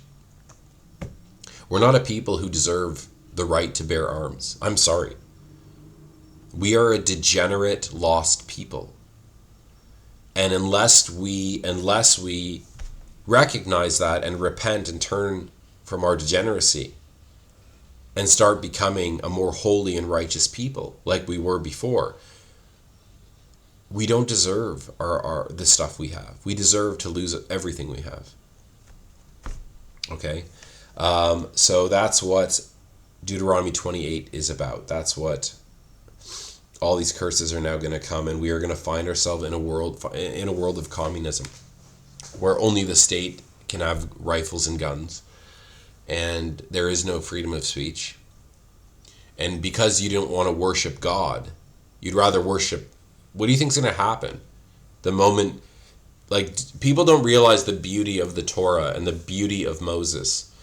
And that is, Moses literally stamped a constitution like Martin Luther that places God at the top, and every single man underneath has to follow the exact same law system, starting with the priests. God is there. Not Stalin, not Mao, not Donald Trump. Everyone is looking at men to solve their problems. Everyone is looking at the government to have a solution. No one is looking at themselves and saying, I need to repent for my sins, and maybe the answer isn't man. Maybe I need to acknowledge God. Maybe there actually is a creator of the universe that I need to acknowledge and figure out, what does he want from me? And really, what does he want from you? He wants you to love each other.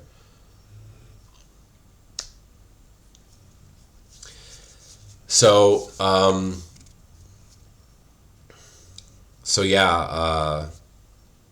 because you reject God, You're getting Pharaoh. You're going to get a man who thinks he's God on earth, Donald Trump. You're going to get a crazy monarch. You're going to get Mao Zedong. You're going to get, Joseph Stalin. In Yugoslavia, they had Tito, So God is going to remove himself and give you what you want. You don't want him, it's no problem. Enjoy your man God. Enjoy what comes next. Enjoy your Joseph Stalin. Not Jesus, the guy who sacrificed his life and died for us. The leader who walked among the poor and didn't care about wealth and money and how many women he was sleeping with. The guy who sacrificed his life for you while he exposed the corrupt priesthood and while he overthrew the tables of the money changers. That's the guy you're rejecting, and you're going to get communist. You're going to get Stalin. You're going to get Lenin, Trotsky. Don't worry, they're coming. So cursed shall you be in the city, and cursed shall you be in the field. All right, let's talk about it. Cursed in the city. In the 1950s, we're going to go over a lot of these, okay? The blessing, okay?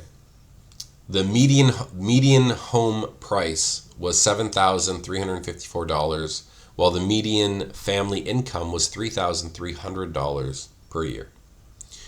A house costs roughly 2.2 times a year's salary. One income could easily support a family in a safe city. Today, the curse. The median home price is over $400,000, while the median income is $75,000. A house now costs 5.4 times more than the annual income, and the city has become a debt trap. Now, let's put a couple things into perspective. After you apply taxes and mortgage rates, the average home costs more than 17 times more than it did in the 1950s. So where, on one hand, if you were actually making that full $75,000 a year, and if you were paying in cash, and believe it or not, most Americans back in the 1950s, they didn't use credit cards. And they would just, because they only had to save up so much money and jobs were everywhere, the average person, the average home, it was, most people just saved up for a few years living at home before they went and bought a house outright, or the family would work together and just buy a house, and most people didn't need a mortgage. So understand that difference, that once you apply taxes and all this stuff, and do you see, so back in the 50s, like everyone, and that's where the baby boomers grew up. They're living in a world where, by the time they're a little older, it's not as good as it was in the 50s, but this is how they're buying up land, buying up homes. It wasn't that expensive, right? It's not like today, 17 times more. All right. Cursed in the field. The corporate takeover. These are just some examples, guys. I'm just going to give some. There's way more, but we're already over an hour and a half in, so but yeah, we can go through way more statistics. So we have moved from 5.4 million independent family farms in the 1950s to fewer than 1.9 million today. The field is now a corporate factory. Seed servitude. Today, more than 70% of U.S. farmland is planted with patented or hybrid seeds. These seeds cannot legally be replanted or will not grow true if saved. What that means is the hybrid tomato seeds, you can grow them, but then when you harvest them, most of the seeds in the stores, you can maybe plant them one more time, but you can't plant them a third time. Okay, so the seeds are genetically engineered so that they can only work one or two times, and then after that, the yields aren't worth it, right? So that's what it means by they're not that they will not grow true if saved. This shift has forced farmers into annual repurchasing, and even after adjusting for inflation, seed costs have risen 200 to 500% since the 1950s.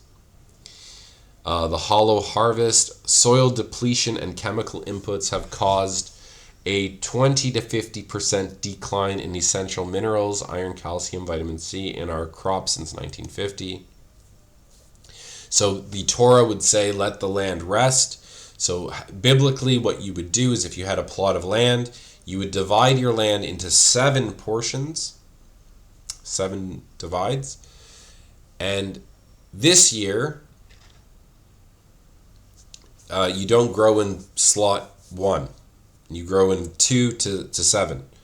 Next year, you grow in slot 1, in land space 1, but you don't grow in 2. So you divide your land and you section it off, so you always, once a year, you're letting one of your fields rest to recuperate, gain minerals, nutrients, and then you can now grow on it for 6 years.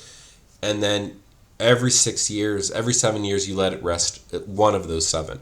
So the best way to do that is whatever land you own, you divide it into 7, and you rotate your fields.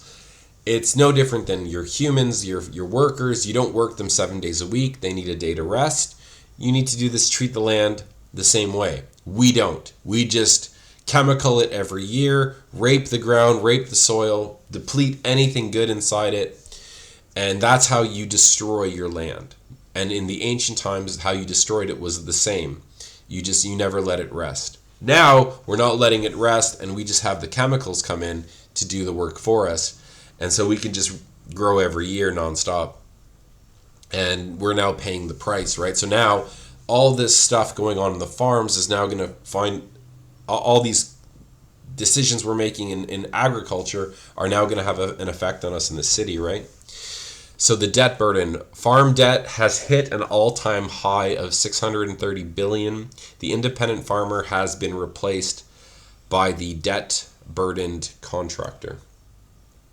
Okay, so now we'll go to cursed shall you be in the store and in daily life. All right, so cursed shall be your baskets and your kneading bowl, and cursed shall you be when you come in, and cursed shall you be when you go out. So let's start with blessed shall you be in thy baskets and thy store.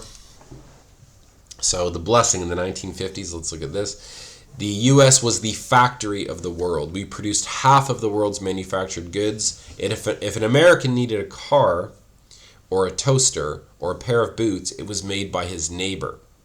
The basket was filled by our own hands. So we went from a world where we were manufacturing half the world's goods. The world depended on us. And now, today, the cursed, we have deindustrialized. We now rely on foreign nations for the most basic necessities, many of whom are openly now hostile. If a single shipping lane like the South China Sea is blocked, the American basket remains empty. We are no longer masters of our own supply. So the blessing, American pharmaceutical companies produced almost all domestic medications. The store of the medicine was secure and local. Today, a staggering 90% of generic drugs and the active ingredients for our antibiotics are now manufactured in China and India. From Deuteronomy 28's perspective, this is the straightness of the siege without a single shot being fired.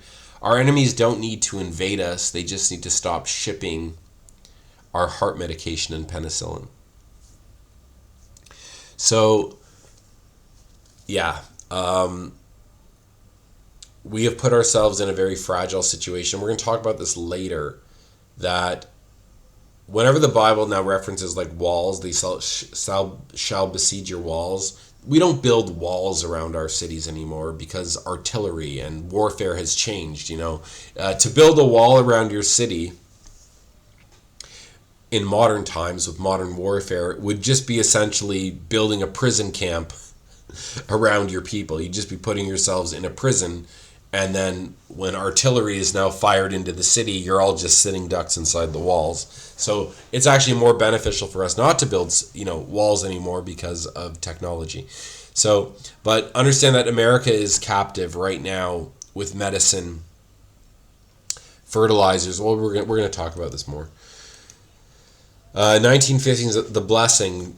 Businesses and homes kept deep stores. Warehouses were full of parts and pantries were full of local preserves. There was a buffer against hard times. Today, the curse. We have moved to just-in-time delivery system. Nothing is stored. It is always in transit from across the ocean. This creates a curse state where a computer glitch or a dock strike 5,000 miles away causes immediate famine in our stores. We have no storehouse left, only a fragile digital queue of imports.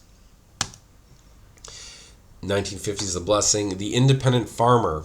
Family farms were self-sustaining. They owned their land, saved their own seeds, and enriched their own soil without relying on global supply chains. The curse. Corporate and foreign capture. An American farmer can no longer plant a field without the stranger. We are completely dependent on global corporations for patented seeds and rely on foreign nations for over 90% of our fertilizers. So not only do we grow these, Frankenstein seeds and hybrid seeds and whatever, chemicaling our plants, our farms, but the fertilizers we depend on come from China, India, Russia. We're not in the greatest situation.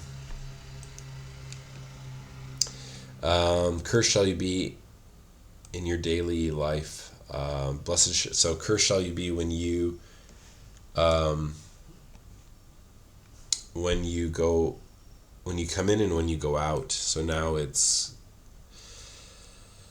1950s, a blessing. Justice was swift, and the police were viewed as a shield for those coming and going. Understand, guys, like now we look at cops, so we're just like a bunch of mafia guys, a bunch of jerks. Cops have become very corrupt, very bitter. And it's not, you need to also look at it from the cop's perspective. Don't just I hate cops. I don't hate the man, I hate the establishment. I don't hate the men and women behind the shield. That's not what I hate. I'm angry at what we've turned justice into, not the actual cop, not the person. And if you ever had to spend a day in the life of a police officer, you would start to understand why they're so crazy. And that is like drug overdoses. They see dead bodies all the time now. Being a cop right now, there's a reason why cops are drunks. There's a reason why their marriages don't work. It's not a blessed lifestyle being a cop, and you're out there with a citizenry that despises you. People call for the defunding of the police, and the police, screw the police. Guys, without the police, we have no civilization. We are fully dependent on the cops. The problem we're having is the police are that line between the corrupt people ruling over us and then us. But guys, we are no different than the corrupt people ruling over us. Do you not get that we are a reflection, that our government reflects us? God raises up leaders we deserve because we're a disobedient people. So these cops, if you had to actually spend a day in the life of a cop, you would understand why they're so messed up. You would understand why they reach for their gun. You would understand why they treat you like cattle. Go spend a day with a cop and go see him go through the slums of the city and see the people he has to deal with. And yeah, you could blame the government all you want, blame the Jews all you want, but that's not going to get you anywhere. We have to look inside. Okay? Yeah, nothing's stopping us from beating the Jews and working together and overcoming them. Nothing. Ourselves, we're incapable of doing it. We want someone else to do it for us, So, my point here was, when I was a kid, cops were heroes. We looked at the police as heroes in society. As a little boy, you would walk up to the cops, and cops were so loved when I was a little boy. I remember going into a diner with my dad, I was like 4 or 5 years old, living in Calgary, Alberta.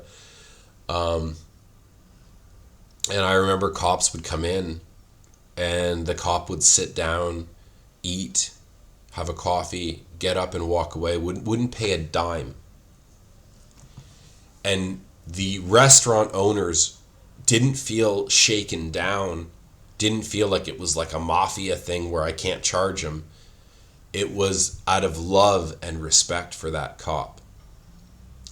We were a people who truly loved our police officers back then. Okay? And now you can't even do that. A cop can't even accept a gift from you. If you try to thank a cop by, no, not allowed.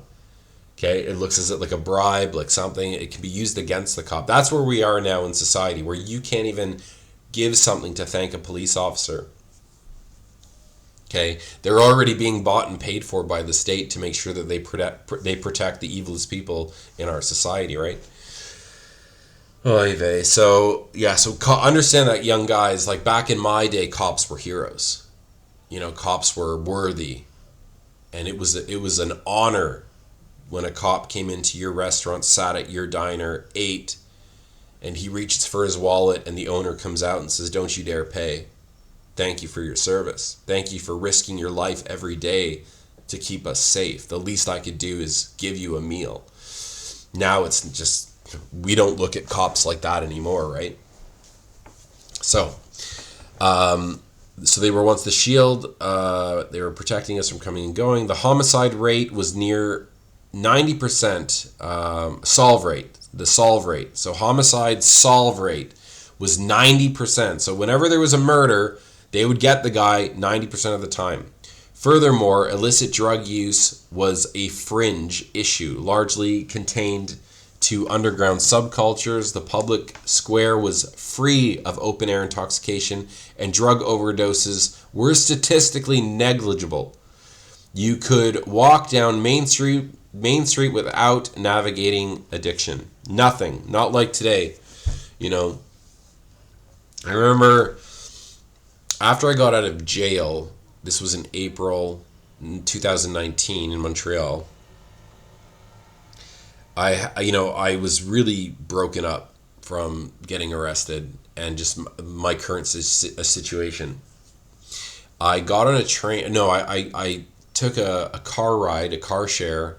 I think I took a train home.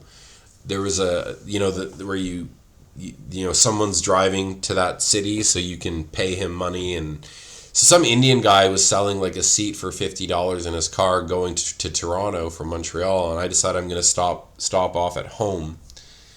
And I grew up in a town called Oshawa, just outside of Toronto. And so I got off there, and what's funny was when I got to the driver, it was $50 we agreed to on the app.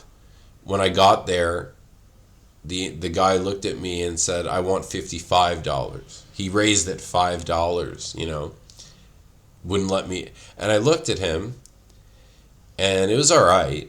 I threw him 60. And I said, when he cheated me out of his $5, I looked at him like, I thought it was so pathetic. I just threw him $60, and I just looked him in the eye and said, "Well, look, man, if money is more important to you than your word, than the agreement we had, make it 60. And I just threw $60 in his face and said, "Take 60 then, if money's worth more than your word."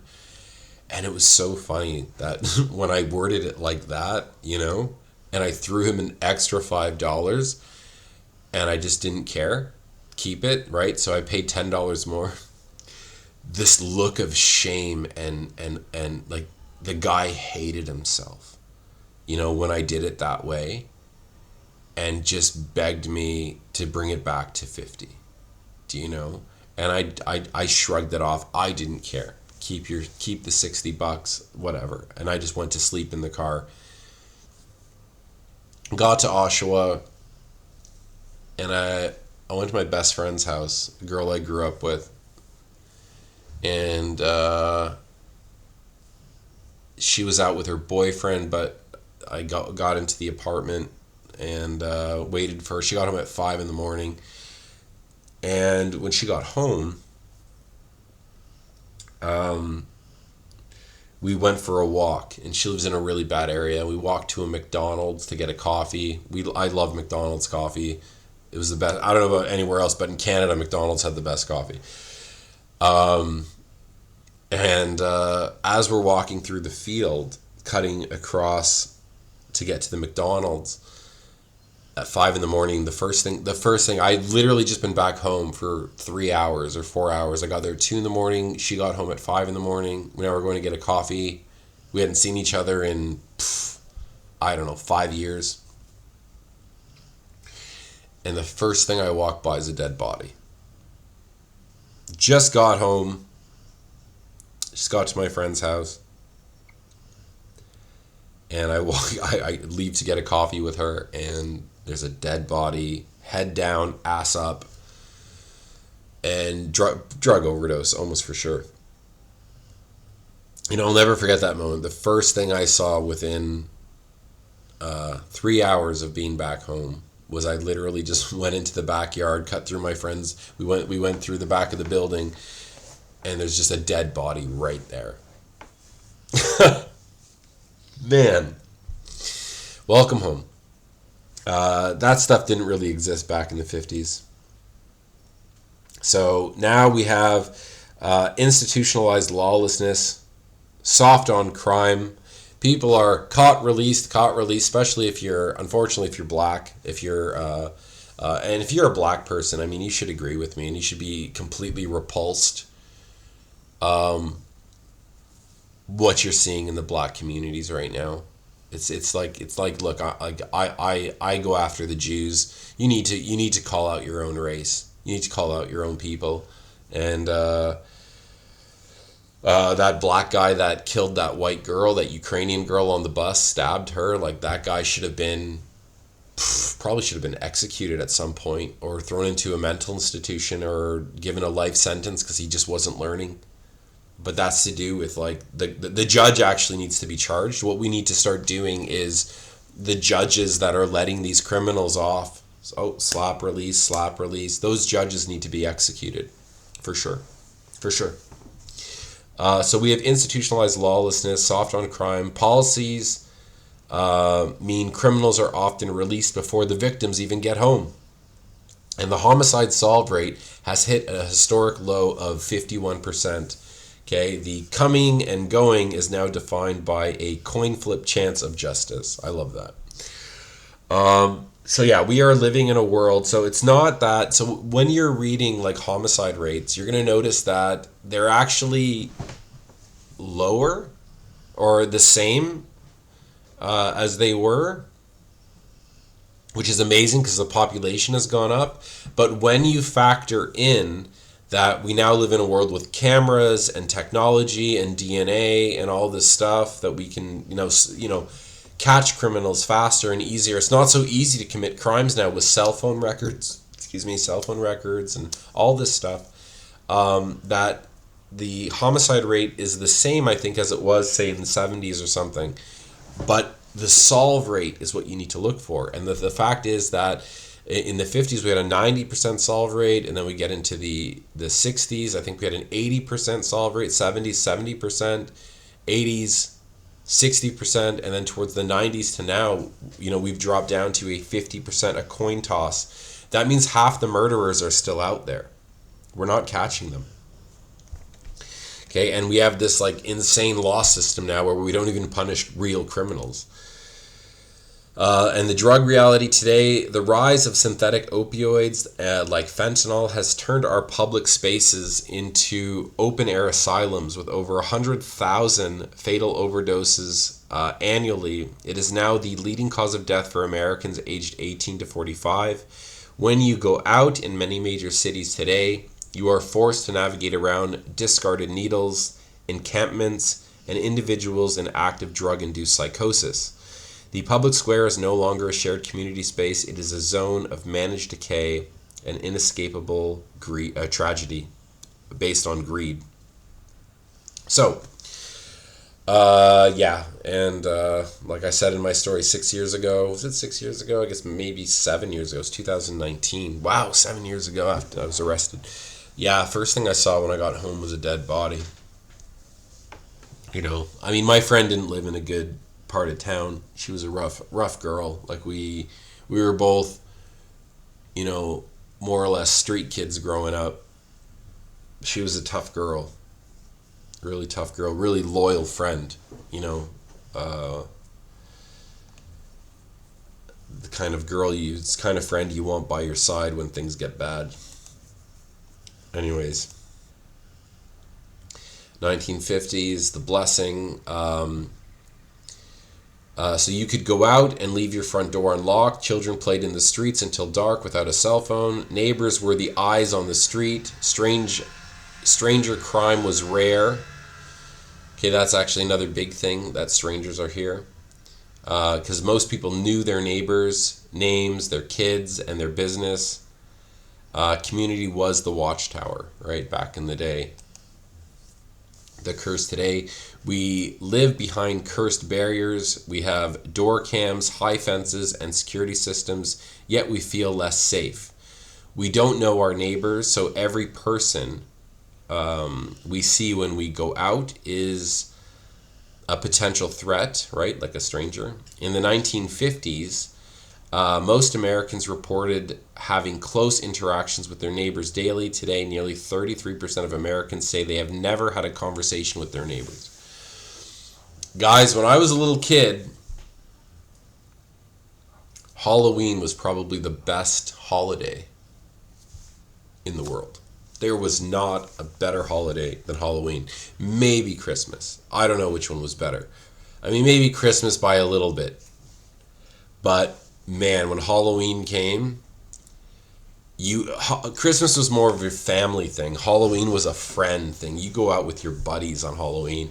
And I mean, when I was a kid, the streets were packed.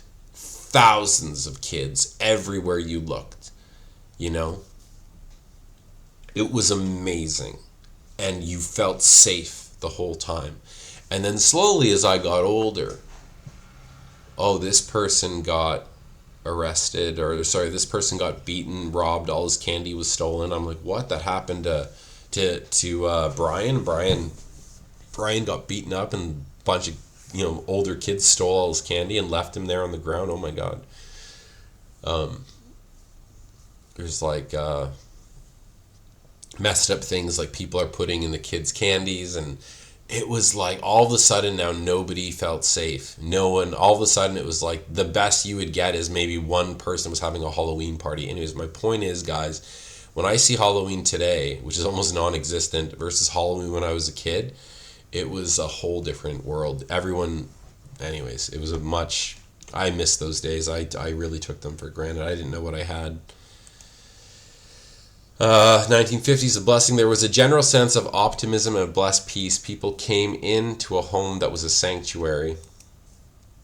The curse today, we come in and go out under a cloud of anxiety. The cursed mind is hyper aware of danger, fueled by 24/7 news cycles of chaos. Even within our homes coming in, we are cursed by digital invasions, cybercrime, identity theft, and the madness of a culture that is hostile to traditional values. All right. Next, curse shall be the fruits of your womb, the fruits of your ground, the increase of your herds, and the young of your flock. All right. Curse shall be the fruits of your body. Oh man. All right. So curse shall be. This is health and cattle, right? And guys, health and food go together. All right? You are what you eat. Your food becomes the blood, and the blood is what circulates through your body. And a lot of our sicknesses today, if you notice, doctors don't really talk about diet. That should be the first thing a doctor asks you is, what are you eating? That's why Jews are so strict with what they eat. That's why they only eat kosher foods. They don't like to buy the stuff in the grocery stores. They go to their own sources for that. They're not going to eat the slop they're feeding you, that the corporations are feeding you. No. They've got their own food. because they understand that the food becomes the blood, and the blood that flows through your body is what's regenerating you every day, right? So if you can target the blood, you're targeting the health, you're targeting the body. How do you target the blood? The food becomes the blood. Okay? That's why the temple, if you notice at the temple of God, they were sacrificing animals, they were sacrificing oils and grains and spices and sin. Now, if you were to look at what God was sacrificing in the temple, it's a secret.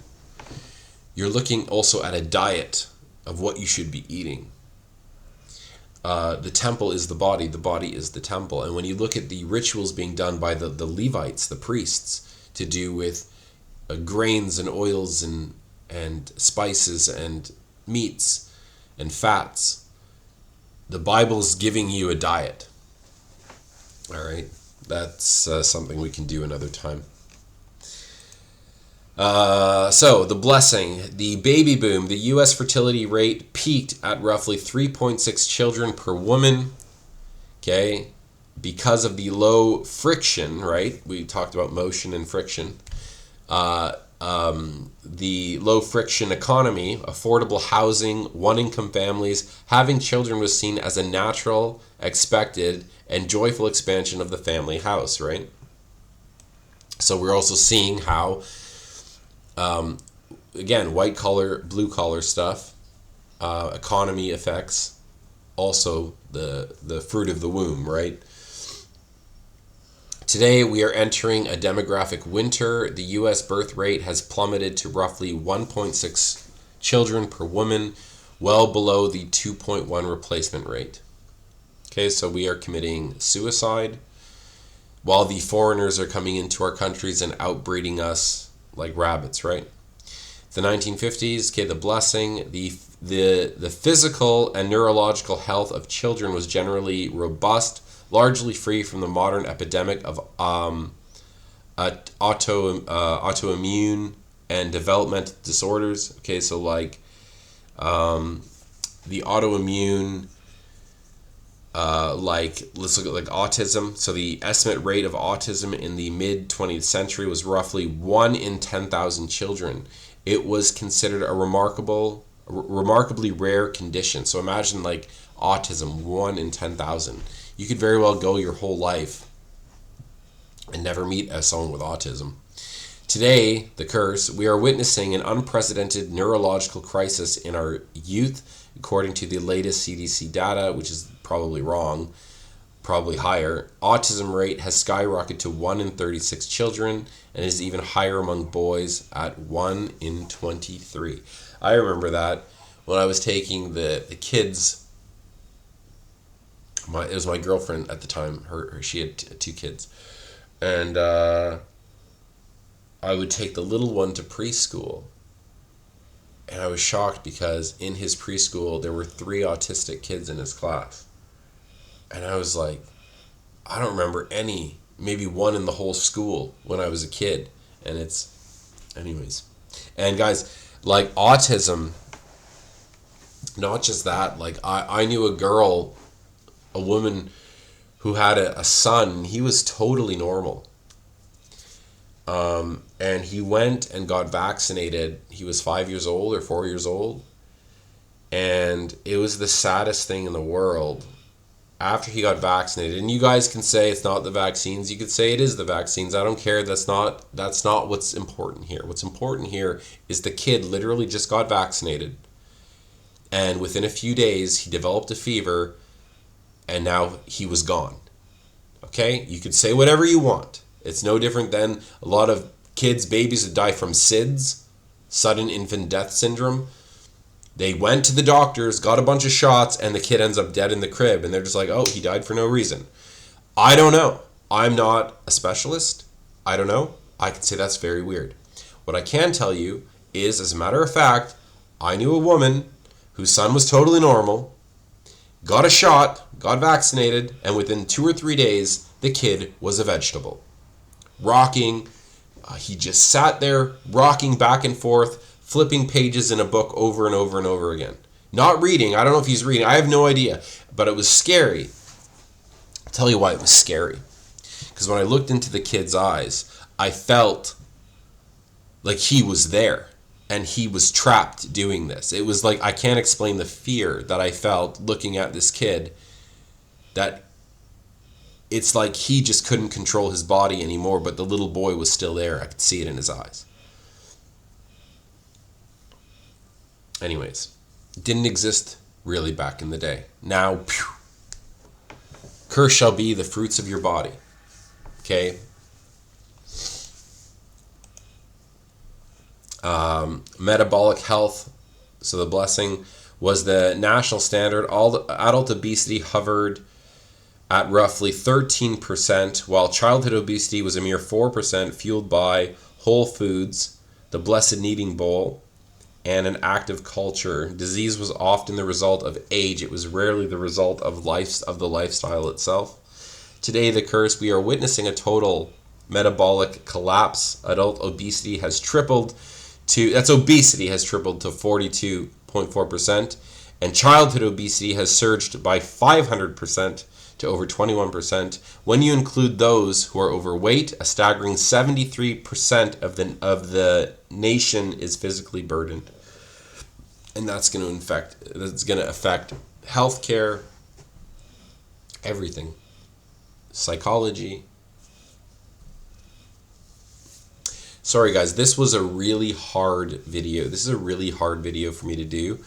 And usually I do 1 or 2 takes. I think I'm just going to do 1 because I don't think I can do this video again. The 1950s, the blessing. So bodily autonomy and parental sovereignty were absolute. The childhood medical schedule was minimal, targeting a few severe diseases like polio, and even that could be argued. And healthcare was a voluntary high trust relationship between a family and their local doctor. Children were viewed as naturally resilient. So parents had a lot of freedom back in the day. Today, the medicalized childhood. So we have traded sovereignty for a heavy yoke of mandates. Children are subject to an ever-expanding schedule of dozens of state-mandated pharmaceutical interventions, often required simply to exercise their basic right to attend school. So if you don't get your shots, you can't go to school. Let me just finish it. The fruit of thy body is increasingly treated not as sovereign, but as a highly managed ward of the state and the pharmaceutical industry. When you bring, this is actually very interesting, because at my school, you get a form that says your kids must be vaccinated in order to attend class. So your parents will get this letter. They must be vaccinated in order to attend class. So you get that letter and you're like, oh my God, my kids have to be vaccinated. But if you actually go deeper into the school law, it will say they must be vaccinated to attend class. But then there's the next part that says, but if they fill out this form, they don't need to be vaccinated. They don't tell you that. Do you see? My school was really evil. They knew at that time, by law, they couldn't force any parent to vaccinate their kid. Especially because the school is billing every child, every head in the school. The school board is billing the taxpayers $17,000 to $22,000 per year. It's a big business school. So where it was against the law for them to actually say that, because I had a friend whose aunt got multiple sclerosis from a vaccine. She got her hepatitis C shot or something, and she, boom, instantly body was falling apart. She was dying. Like her body was disintegrating into nothing. And as a result for that, my friend's mom refused vaccines from that point on. It happened to her sister, so she's not going to let her children get it. So I had this one friend that didn't get shots. And then she told me the loophole. She showed me that, oh yeah, the school tells you must be vaccinated in order to attend class. But they don't tell you that the form they sent you home with that said that, there's a continuation. But if you fill out this form, you don't have to be.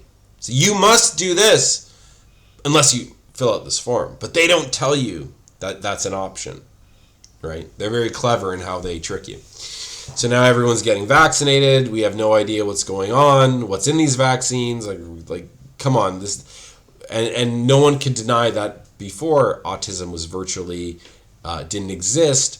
Kids weren't allergic to peanuts. Kids weren't allergic to tomatoes or whatever. You know, allergies. That's another thing. Yeah. So, anyways.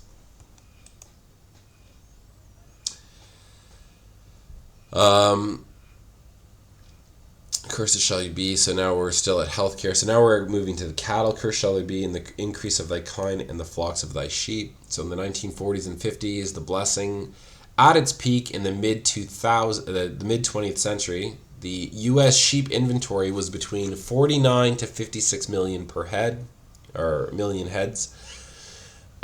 We produced enough wool and lamb to comfortably clothe and feed the nation. Today, the U.S. sheep inventory has collapsed to roughly 5 million head. The reality, if we lost roughly 90% of our national flock today to meet consumer demand, so we've lost 90% of our national flock, and today to meet consumer demand, the U.S. is forced to import more than 70% of the lamb we consume, primarily from Australia and New Zealand. The ratio has dropped from 1 sheep for every 3 citizens to 1 sheep for every 68 citizens. 1 to 3, 1 to 68. All right, so our herds are not increasing, our herds are decreasing. The U.S. cattle inventory was roughly 86 million head.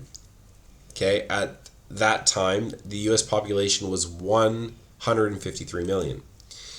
So the math. So we had roughly more than half a cow per citizen. Okay, that is more than 1 cow for every 2 people in the country. Our domestic protein wealth was incredibly deep. The demographic explosion.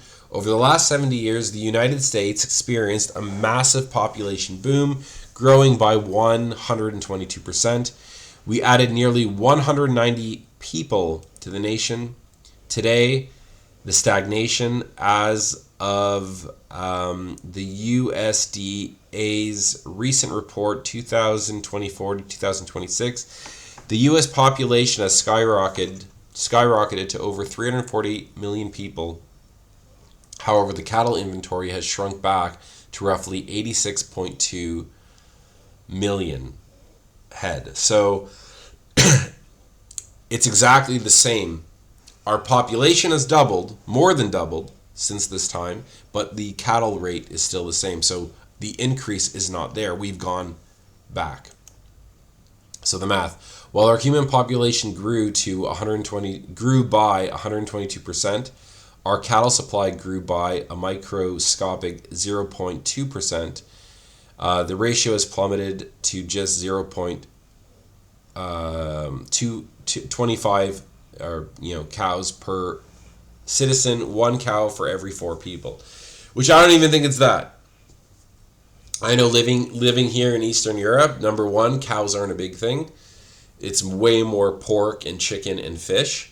Way more. Pork is the staple of Eastern Europe. Then I would say fish, and then I would say chicken, and then beef. Like, beef is so expensive here, but it's also expensive there now too. So that's why beef is so... When I was a kid, guys, I want you to understand this. I spent $2 a pound. So, let's say $4 a kilo. Canadian. So if I were to convert that into US dollars, I was spending $3 US a kilogram a little more than €3 a kilogram for beef. It was ground beef, but still it was beef. Now it's like I don't even know how much a pound of ground beef or a kilo of ground beef costs anymore. I don't even know. All right, so let's continue. We understand, so our bodies are sick. The increase of our cattle has gone down. Now it goes to say, the Lord will send on you curses, confusion, and frustration, all that you undertake to do until you are destroyed and perish quickly on account of the evil of your deeds, because you have forsaken me. The Lord will make the pestilence stick to you until he has consumed you off the land, and that you are entering to take possession of it. The Lord will strike you with wasting disease and with fever, inflammation, and fiery heat, and with drought, and with blight, and with mildew. They shall pursue you until you perish, and the heavens over your head shall be bronze, and the earth under your feet shall be iron.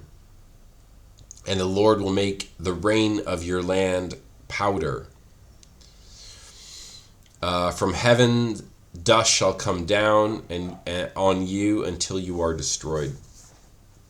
Sorry guys, I'm reading off of a smaller screen because I'm reading it kind of through OBS. That's where my camera is, so I can't see the words very well. Anyways, all right, so now we can see everything is turning on us, and also the rain is very important. You know, when I was living in Moldova, we didn't have like any rain one year. It was really bad. And the crops, guys, they dropped like 40 or 50%. Some of the crops, 0%. They just died. There was no water. They all died. And it was crazy because just like 3 hours north of us, they got all the water. And then where we were, nothing. And I was like, wow, it's actually really scary when it doesn't rain. You know, and how much a farmer can gain and lose. And if it rains too much, right, like depending on what you're growing, like in Moldova, they are a grape country too, right? So in a lot of ways, when the grapes don't need as much water, the grapes actually do better in a drier environment, whereas, you know what I mean? So it's like you're trading. One crop did good, the other crop did bad, but the crop that did well is really for alcohol, like. Anyways, all right, let's keep going. The Lord will cause you to be defeated before your enemies, and you shall go out one way against them and flee 7 ways before them. And you shall be a horror to all the kingdoms of the earth, and your dead body shall be food for all the birds of the air and for the beasts of the earth, and there shall be no one to frighten them away. So I want to just bring up, I'm going to use China as an example right now, because China now fields the world's largest navy by numbers of ships, and shipbuilding capacity far exceeds the United States. This is a new thing, guys. China is rapidly advancing technologically, especially in the hypersonic weapons, cyber capabilities, and naval modernization. The United States has not achieved a clear, lasting strategic victory in a major conflict since World War II. And even then, guys, World War II was the biggest flop. You know, we literally built the Soviet Union, saved the Soviet Union, and as a result of us fighting against Germany, who, again, I don't believe the Germans were the bad guys. I believe that the Soviet Union at that point was the bigger threat, the communists. And of course, we saved the Soviet Union, we saved the communists, and then after the war, Germany's defeated. The Soviet Union then goes into China. China becomes, a communist nation. They explode. And the biggest massacres in world history happened in Russia and China. And now it's not a coincidence that the two countries that suffered the most under communism, that were the biggest slave nations in the world at that time, more blood had been spilt in these two nations than any other time in world history. Is it a coincidence that they suffered the most? They were enslaved by the communist system. They went into bondage into Egypt, and now they're the most prosperous. That's how God does it, guys. Israel went into bondage, went into Egypt. God called them out and built a nation from slaves. There's a reason he does that. So we helped, I think, the wrong side in World War II. And now we're paying the price. And what happened after World War II was everyone was in debt to us. Well, I'm going to talk about that actually in a little bit. So federal interest payments now exceed total U.S. defense spending according to Congressional Budget Office projections. So now the U.S. spends more paying off bankers than they do for their military every year. Guys, America spends a lot of money on their military. And we now spend more paying off debt than we do paying for our army. Scary. All right. The U.S. dollars go to servicing debt owed to banks and foreign creditors. More U.S. dollars go to serving debt than to defense, national defense. And a shift many analysts view as a sign of internal strain and declining strategic freedom. Oh, we're in a lot of trouble. I actually think, in a sense, I don't want to be black-pilled, but we definitely are going into bondage, one way or another. And that's it. That is what we serve. Oops. All right.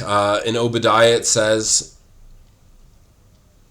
all of the men of your confederacy have brought you even to the border. The men that were at peace with you have deceived you and prevailed against you. They that eat your bread have laid a wound under you. I'm going to explain this in a second. We're going to look at this, though. This is Sun Tzu. In the practical art of war, the best thing of all is to take the enemy's country whole and intact. To shatter and destroy it is not so good. So too, it is better to recapture an army entire than to destroy it. To capture a regiment, a detachment, or a company entire than to destroy them. Okay? Hence, to fight and conquer in all your battles is not supreme excellence. Supreme excellence consists in breaking the enemy's resistance without fighting. Thus, the highest form of generalship is to balk the enemy's plans. The next best is to prevent the junction of the enemy's forces. The next in order is to attack the enemy's army in the field. And the worst policy of all is to besiege walled cities. All right.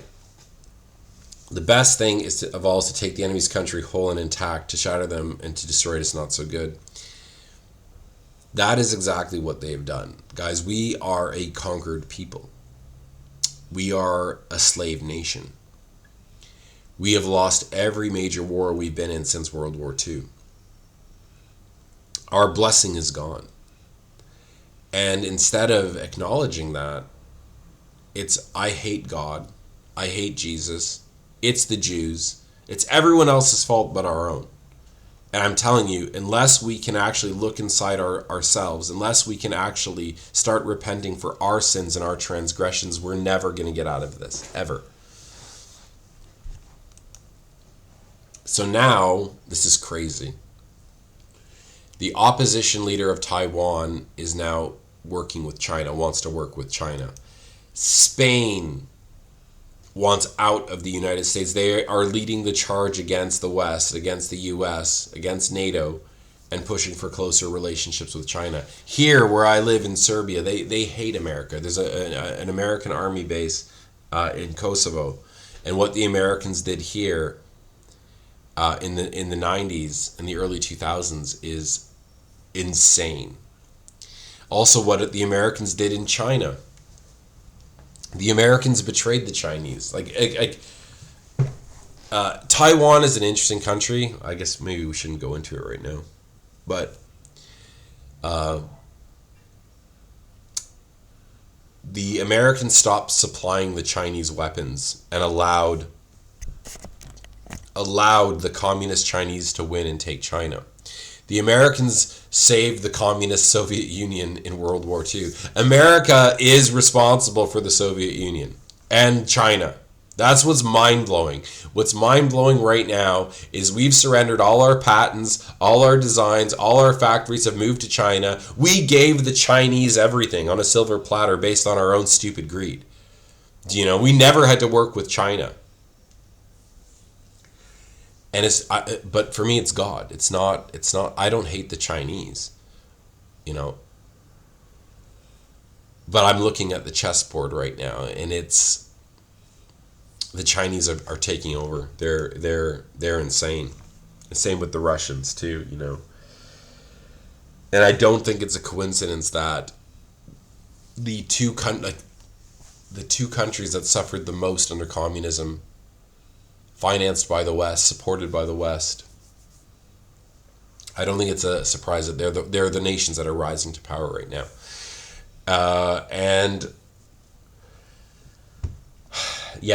Resources of Russia, the gas, the oil, the diamonds, the gold, everything, the lumber. Russia is stacked, guys. All right, let's keep going. Cursed shall you be, blindness and confusion. And the Lord will strike you with the boils of Egypt and with the tumors and the scabs and the itch, of which you cannot be healed. The Lord will strike you with madness and blindness and confusion of mind, and you shall grope at noonday, and as the blind grope in darkness, and you shall not prosper in your ways, and you shall be only oppressed and robbed continually, and there shall be no one to help you. Do you not feel that? Do you not feel the madness, the blindness? You don't know what's going on, the confusion of mind. What's true, what's not true? What do I do? You're not going to prosper in anything you do. You shall be only oppressed and robbed continually. How often are we being cheated and robbed over the smallest little things, left, right, and center? Anyways, let me know in the comments if they don't get blocked. Cursed shall you be, wife and home. You shall betroth a wife, and another man shall ravish her. Oh man, do you know that line alone? Apparently now they want to bring in paternity laws where a father cannot be put on a birth certificate until a paternity test was done to prove that the child is his. Between 10 to 30%, I don't know if these numbers are true, wouldn't surprise me if they are, between 10 to 30% of children right now in the US, the father on the birth certificate is not the real father. I did read an article about a judge, old man in his 70s. Something happened with one of the kids or grandkids, and everyone in the family got tested to see if they could be a liver match, and and the doctors discovered that none of the judge's kids were his. The wife had been cheating on him the whole time. All his kids, imagine being 72 years old and you learn none of your kids are yours, none of your grandkids are yours. Your wife had been cheating on you the whole time. Your kids all belong to different men. So apparently it's an epidemic.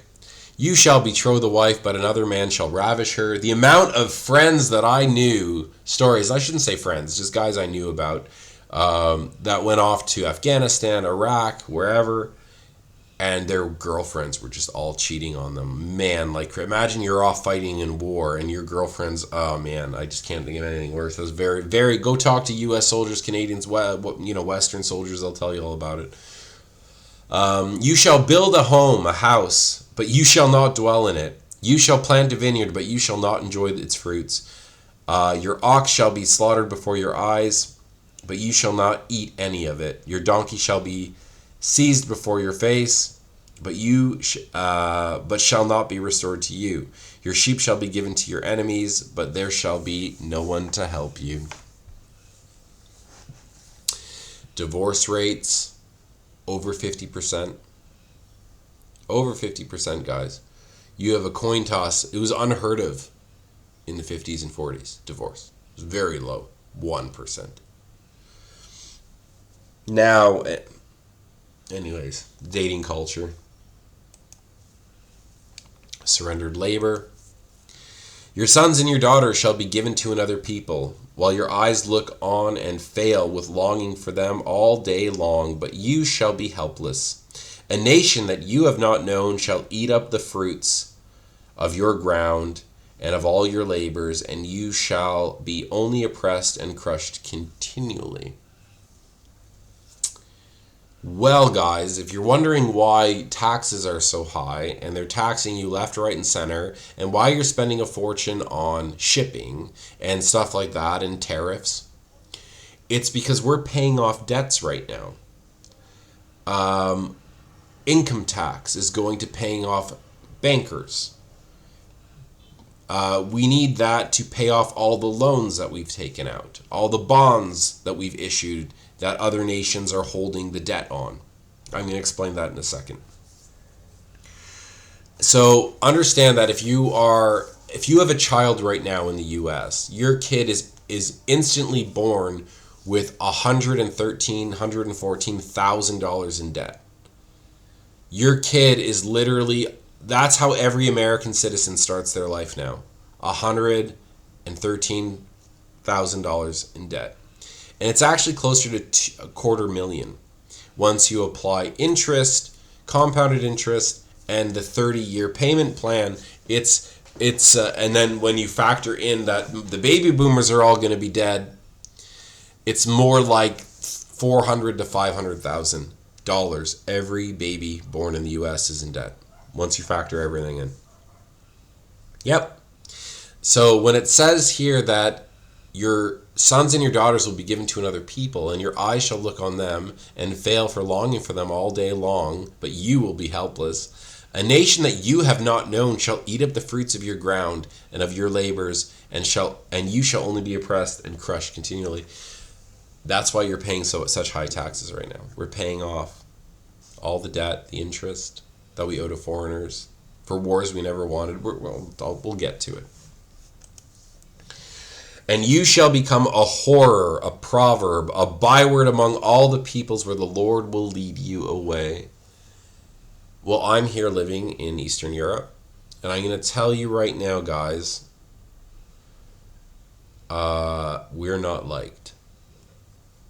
I'm liked now because people, I'm not a jerk to people, and I try to help people. Even today, how did my morning start? I was walking through the market, and there was a dog with this giant wound, giant wound. I don't know if I can... The point I'm trying to draw is, wherever I go, I try to make myself helpful, So there was this dog, I don't know if I can show it, if the camera will you could see it, with this giant wound. I took a picture of her today. So this dog with this huge wound in her chest, terrible, and everyone's kind of walking by, but I'm not taking it, I'm gonna stop, and I'm gonna really weird behavior. And then I take care of the dog. I bring it to the vet, and I get it all fixed up. And Oh, come on. Oh, wait. It's okay. Okay. So whatever situation I put myself in, I try my best to. Okay. And so the people see that. They see, oh, this crazy guy from Canada. He's always whatever.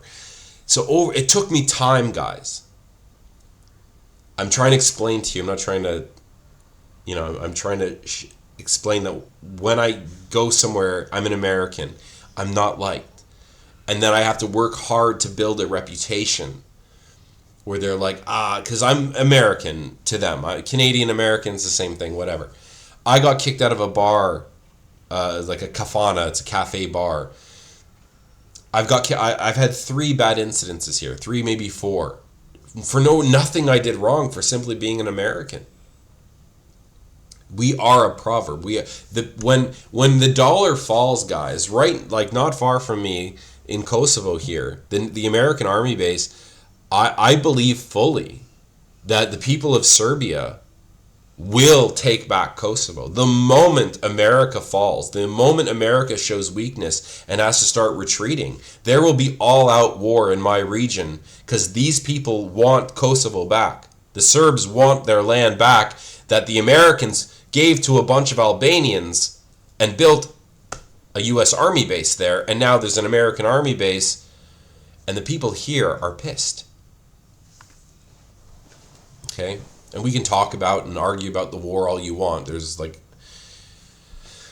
My point is, we are a proverb. We are a byword. We are a we are not liked. And this is how I feel everywhere I go. And I've got to build up my reputation and try to give the American people and the Canadian people a good image. And at least that's what the people see with me. Because I am, while hundreds of people walked by this dog in the market, and lots were stopping, oh, poor thing. Oh, what are we going to do? And then they go, I can't, I got to go to work, and oh, I can't help. It's okay, I understand. It's not a comfortable situation. You got a dog ripped open on the ground. It's much easier to close your eyes and just keep going, you know, and maybe let it, I don't know what to do. So what I did is it took me time, get the dog to trust me so I could touch it, so I could move it, so I can get it to a clinic, find a guy with medicine, with antibiotic, and whatever. And the people see it. And they're like, you know, that American guy, where every other person walked by the dog and no one cared, that American guy was here. And that's how it takes time to rebuild that reputation and that trust. But before that, when I first got here, look at the screen, guys. This is what people think of us. We have become this horror. Bella. All right. Americans lending the head and not the tail. Oh, Bella. Bella. Sorry, my dog's dreaming really loud. All right. This is a good one. Bella. Sorry, I don't know if you guys can hear. It's driving me crazy. And I'm not restarting this video because my dog's dreaming. Sorry. Wow, we're over 2.5 hours. It's okay. Whatever. So, the sojourner, the foreigner who is among you shall rise higher and higher above you. America, Canada, Europe, Britain. What is Moses saying? What is God saying is going to happen to you once you forsake and betray him? The sojourner, the foreigner who is among you, shall rise up higher and higher above you. You a Muslim? You get the job. You want to be mayor of London? No problem. Do you have a religion that contradicts everything our nation was founded on? You bet. You should be president. You. Are you brown? Do you look different than the people? You're getting the job, man. And that's not. I'm not against immigration. I'm not against. I don't care what color your skin is, to be honest. I care about who you are as a person, your character, how hard you work. But if you're the kind of guy that thinks, yeah, I'm a black guy, I'm going to get the job, that you know, in Canada they have a program where if me and a black guy applied for a job, the government had a subsidy program that paid 60% of the black guy's salary to the company. So imagine you are a company and you need to hire a security guard. Because I noticed this. I noticed that when I first moved to Montreal, all the security guards in the metro station were all white guys. They were all big, muscular, gym white guys. By the time I was leaving, They were all black guys and one Arab girl with a hijab and everything. These are the security guards. They're all black and then one Arab girl. And I'm like, what the hell happened?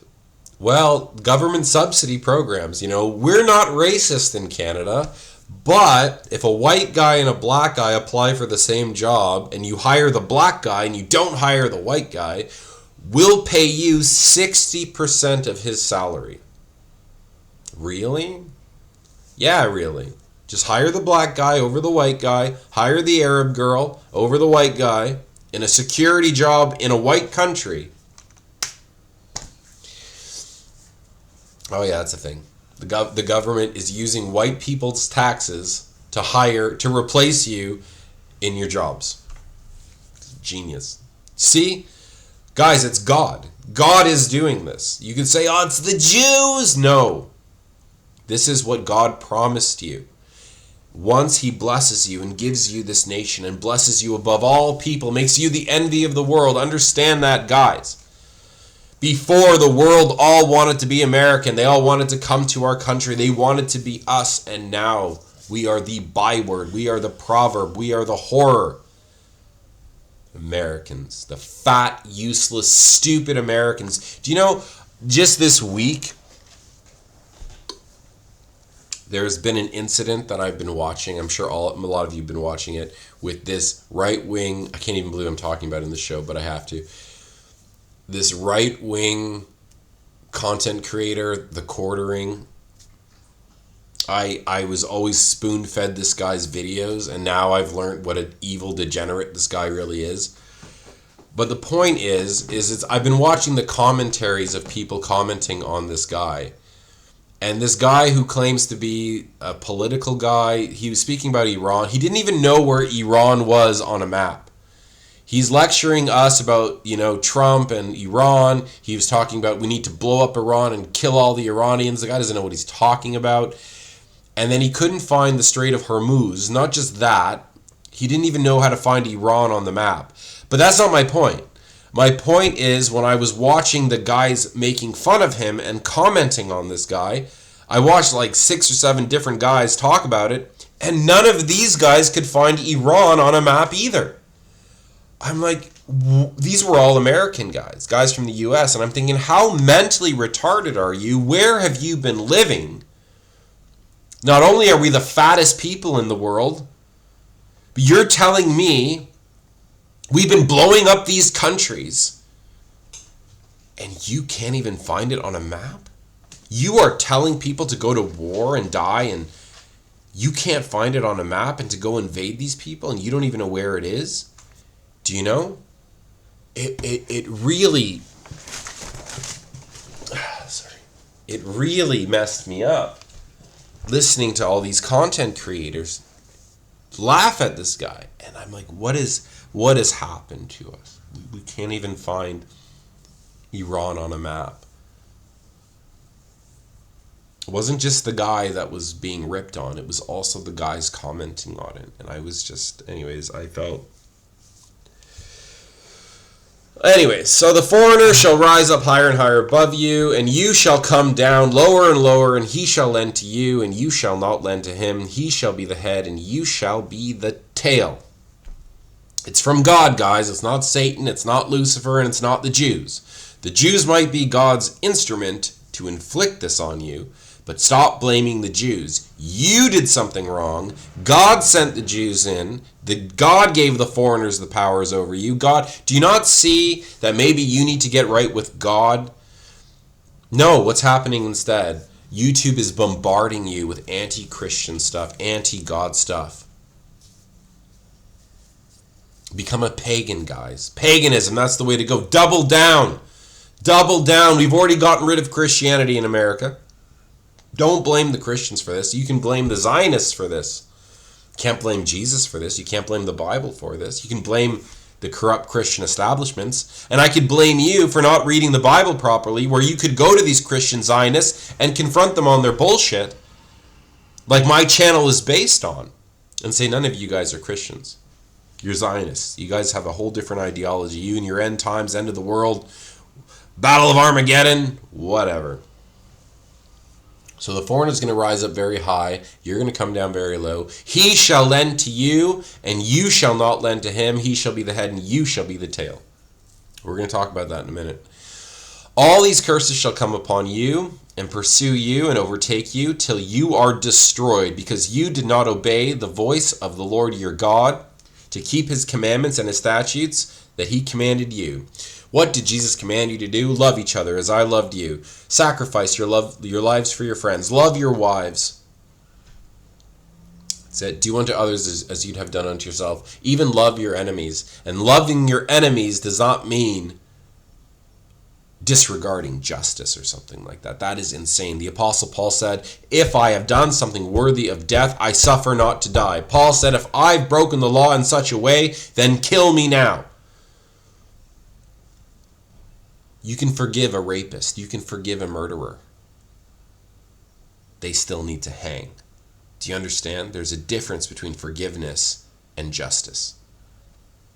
You can forgive someone. Doesn't void justice. You still have to pay for your crime.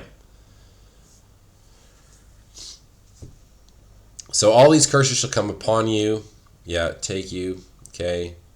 They shall be a sign and a wonder against you and your offspring forever, because you did not serve the Lord your God with joyfulness and with gladness of heart, because of the abundance of all things. Therefore you shall serve your enemies, whom the Lord will send against you. The Lord will send against you. God is going to send these people against you. It's not Satan. It's not Lucifer. It's not the Jews. They might be the instrument by which God does it, but it's God. You are at war with God. When Israel, Jacob, in the book of Genesis, he was wrestling all night with a messenger of God. And then he finally, at the end of the night, prevailed against him. And you might think, what a stupid story. Well, no. In that stupid little story is actually the Bible. It's life. We are battling God, in a sense. Every day we are in a struggle with our Maker. Every day we struggle with him. And every day we have to try to overcome that struggle. Okay? But God is the one who is raising up the Chinese through our own greed and our own stupidity. We're the ones who gave the Chinese all our patents. Oh, China! Oh, can you make our stuff cheaper? And I could fire all my American employees and have everything made in China where you are for pennies on the dollar? Oh, here are my patents. This is how I build all my stuff. Take it. Take all my technology. I get to use your slave labor, right? Yeah, the U.S., the American politicians opened up the doors to China, but none of us had to use them, right? And we're doubling down now. It's bad enough that, we've rejected God and thrown him in the garbage, but now we mock him and hate him, and now we're just going to become atheists and pagans. That's what we're going to do. Therefore shall you serve your enemies, which your Lord, the Lord shall send against you, and in hunger and in thirst and in nakedness and lacking everything, and he will put a yoke of iron on your neck until he has destroyed you. Before I explain this mess, sorry guys, this is probably going to be closer to like a 4-hour video. Before I explain all this mess, let me think here. Let me go back here. Or why don't I save it maybe for the end, for affliction. But let's remember this serving your enemies in affliction. All right, let me explain this, but let's just go over, remember how bonds worked. Okay, so in another video, in the Renaissance video, I explained to you how banking worked before our banking system today.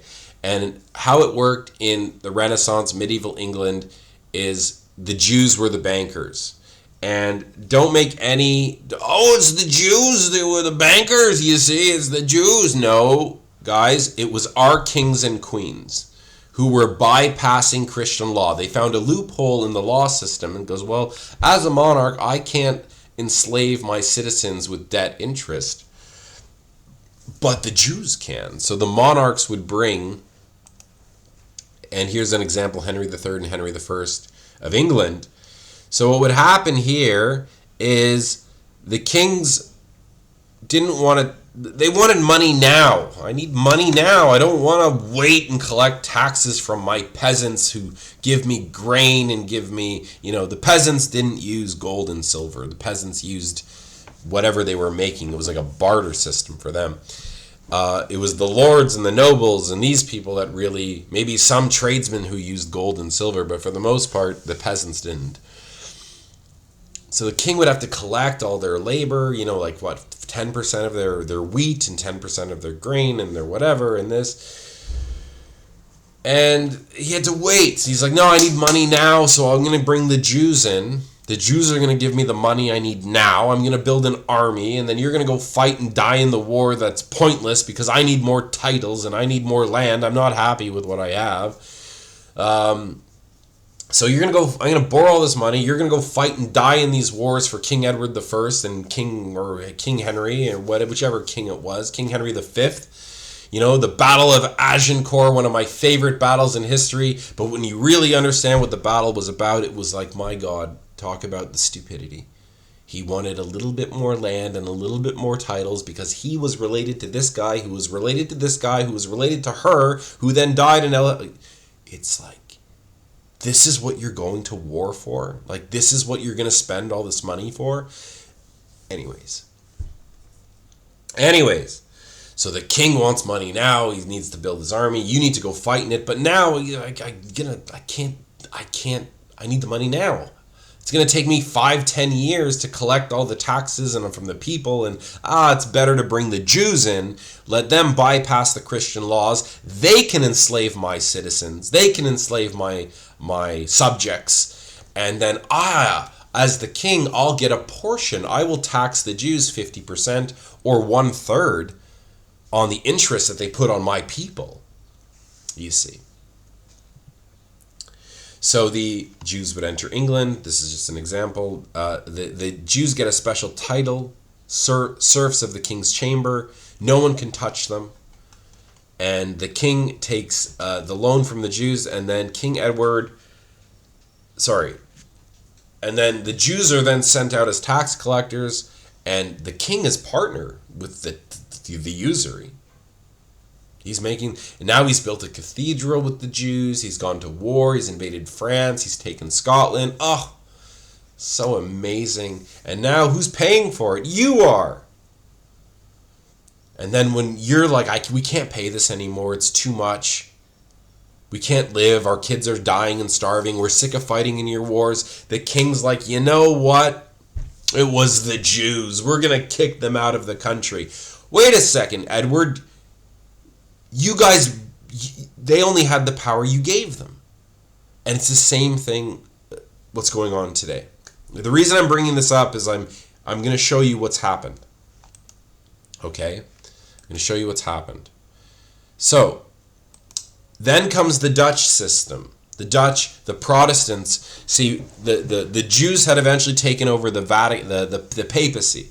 The Rome, they'd taken over the Catholic Church as bankers, and the Protestants didn't really want to use Jewish bankers, so they developed a system, right? So instead of having the Jewish tax collectors come in, the monarch or government would go to the bank, issue a bond, say here's a $1,000 bond, 1,000 gold pieces, and then the people would buy them. The people would be the investors. So they bypass the Jews. The Jews are no longer right. Why? If you're just going to collect from the people, you might as well remove the Jews and just let the people invest directly, right? And then give them the interest on it.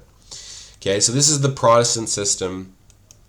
Remove the Jewish bankers, let the people become the lenders directly, and let them reap the rewards. Okay, so that's the difference between the two systems. Okay. All right, now we're going to come to my little crazy diagram so you understand. What do you notice about the Afghan and Iraq wars? Do you ever watch old movies about World War I and World War II and people are going door to door?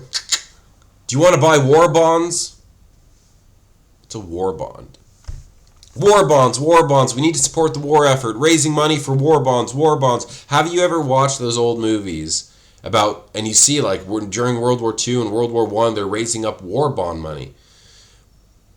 Did anyone come to your house for war bonds, to raise war bonds for Iran or Afghanistan? Or Iraq and Afghanistan? Libya? No? Vietnam? No one came. Interesting. They've switched from the Protestant system where the people are the investors, the people invest in the cause, and then the people get the interest. And that way the money at least stays in the country, the wealth stays in the country, and the people become richer because they were the investors. So what's happened here is you have us on the left, you have the people, the Christians, the church, the farms, you guys. And then you got the politicians and the guys that want war, and the banks here in the middle that want the resources. And well, they're going to issue a $1 trillion bond. The bond, right? But you have nothing to do with it. What's going to happen here is foreign nations are going to invest they're going to put their money together. Corporations, banks, individuals, countries, domestic and foreign. And they're going to give $1 trillion. Here, we put all this money together. But you, the people, us, the people, are now going to pay $3 trillion back. Who gets the interest? China, Japan, BlackRock, Vanguard, Chase Morgan, Bank of America, Canada's a big investor. Now, when you go and check who owns U.S. debt, you're going to see, it's 40% foreign and 60% domestic. At least you're going to say, well, 60% of our national debt is domestic. No, it's a lie. When it says 60% of American debt is domestic, you have to factor in that any foreigner can open a U.S. corporation, Delaware, Wisconsin, wherever, or what's the one? The Dakotas are a good one. There's another one. I forgot where it is. It's near Nebraska. What's that state? Anyways, doesn't matter. Anyone can open a domestic corporation. The bankers, and the other thing too is Vanguard and BlackRock. Guys, there is no way to tell who owns the domestic debt, is what I'm saying. You have no way to tell because the majority is held by financial institutions that are only registered as domestic corporations. But when you try to find out who owns them, it's BlackRock owns Vanguard and Vanguard owns BlackRock, but then they own Chase Morgan, and then they own Bank of America, and then they own all the alcohol, but then the alcohol owns them, and you have no idea who the hell owns anything because it's all these people own each other, okay? It's this endless cycle, endless web of who knows. So now this is the situation. They didn't go raise war bonds for these wars. You're stuck with the whole bill. So now they've told you now need to go to war and kill all these people. So China owns almost $1 trillion of our debt, almost, and they're selling their U.S. bonds. That's not a good sign when China's like, yeah, we're going to start slowly selling our bonds.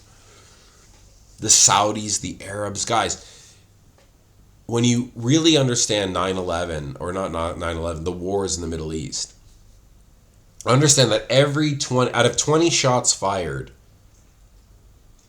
every 20 Tomahawk missiles that fell, China paid for. China invested. Saudi Arabia invested. Kuwait invested. You, America, are blamed for a war that foreigners financed. And so for that trillion, that bonds, the American politicians, and what were the American politicians promised? Resources. Contracts. That $1 trillion that China, the foreigners, the people invested in, bought stuff. And then politicians who own companies like Dick Cheney and Halliburton and whatever, and Bombardier and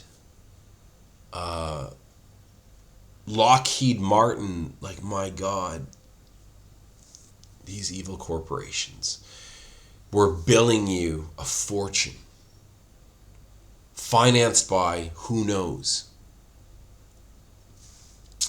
And now you have to pay them back. And so and don't say it's about resources, because the trillions of dollars we spent was way more than the resources these countries had. The point was, the politicians were bribed with the resources, the crumbs. You can steal Iran's oil in Iraq, get British petroleum in here now, and whatever.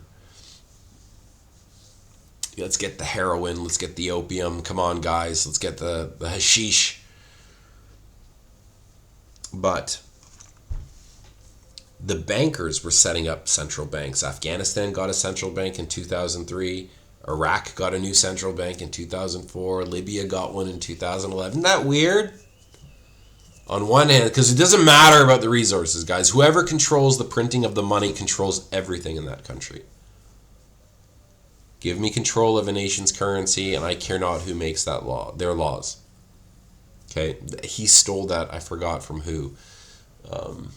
It's give me control over a nation's ballad, and I care not. It's about writing. The original quote that Rothschild copied that from. But anyways, so foreigners financed the war, China financed the war, and now we've retreated from Afghanistan. Think of how genius China was. China paid you, not all of it, like 5-10%. They were part of it. You went to war, blew up these countries, pissed off the world, murdered all these innocent people. They were terrorists with weapons of mass destruction. Yeah. They blew up our trade centers, our trade towers. No, they didn't.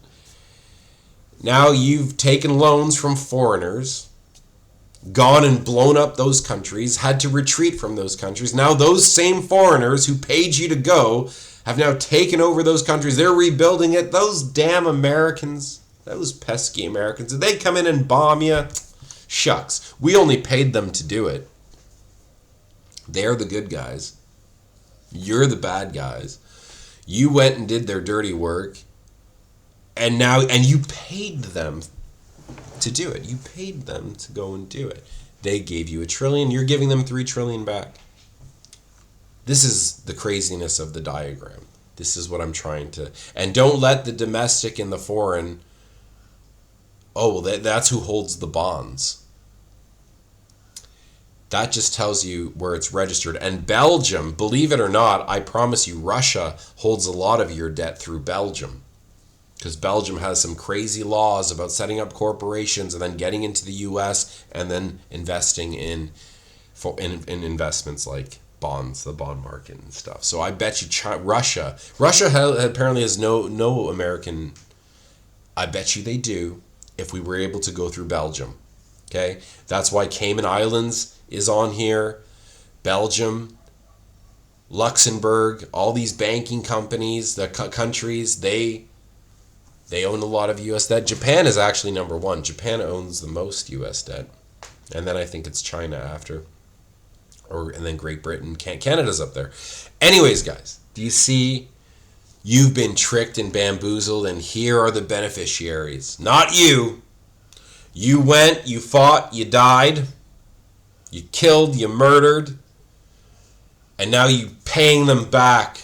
They got all the money. They got their central banks. They got the resources. And now they're just sitting there while you're paying all your taxes to pay. It's mind-blowing. Mind-blowing.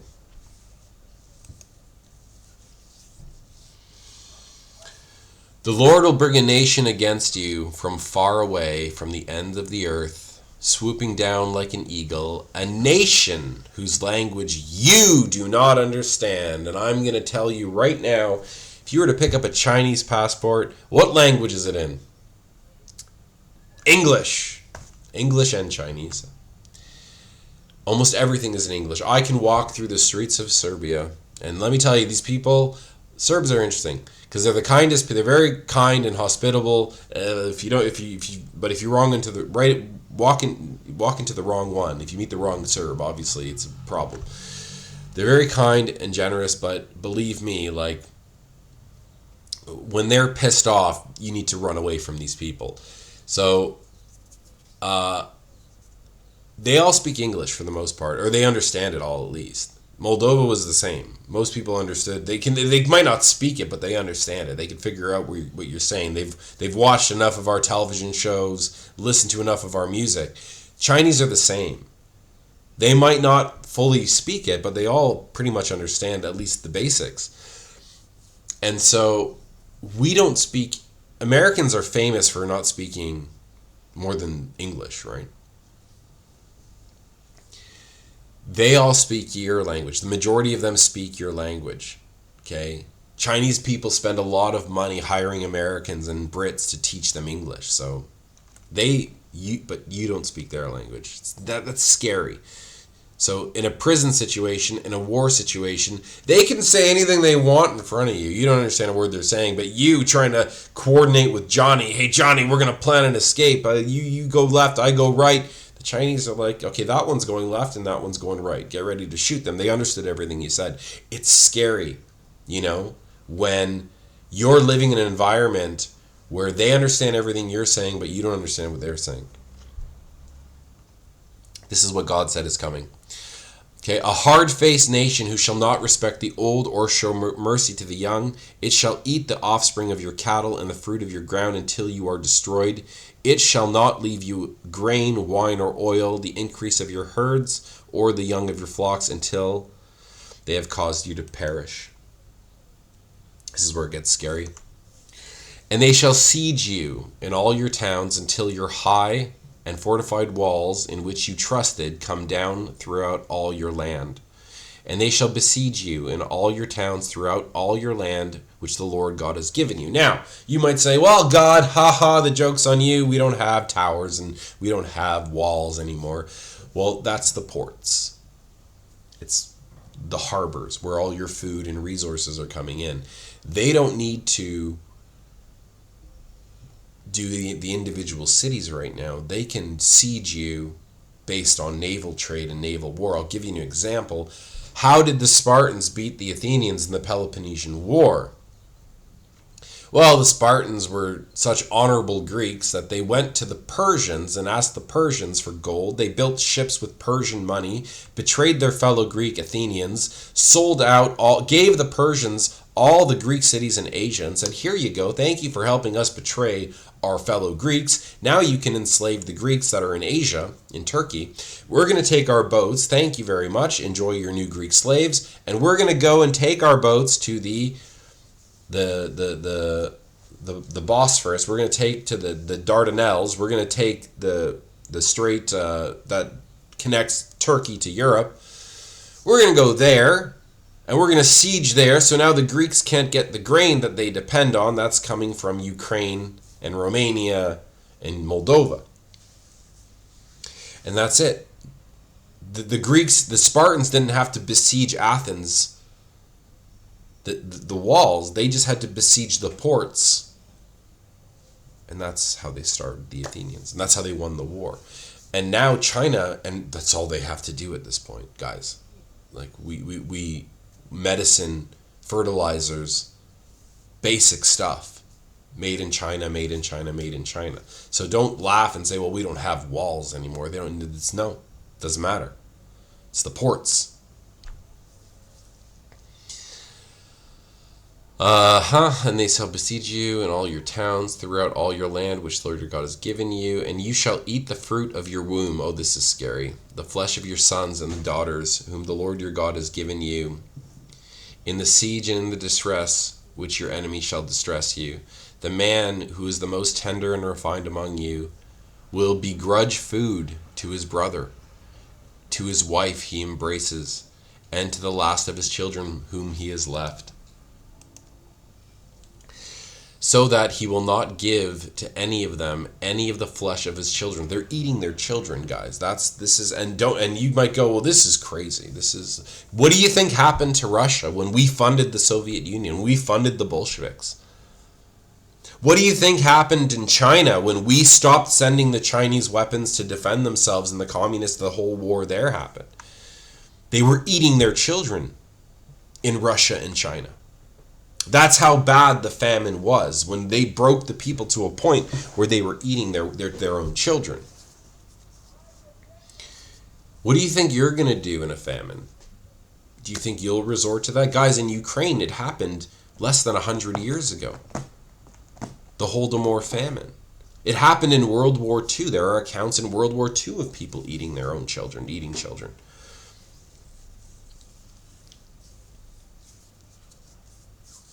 And when you consider that our bread baskets, just-in-time delivery, every city has a food supply of maybe 3 days before it needs to be restocked. How many people know how to preserve foods? Anyways.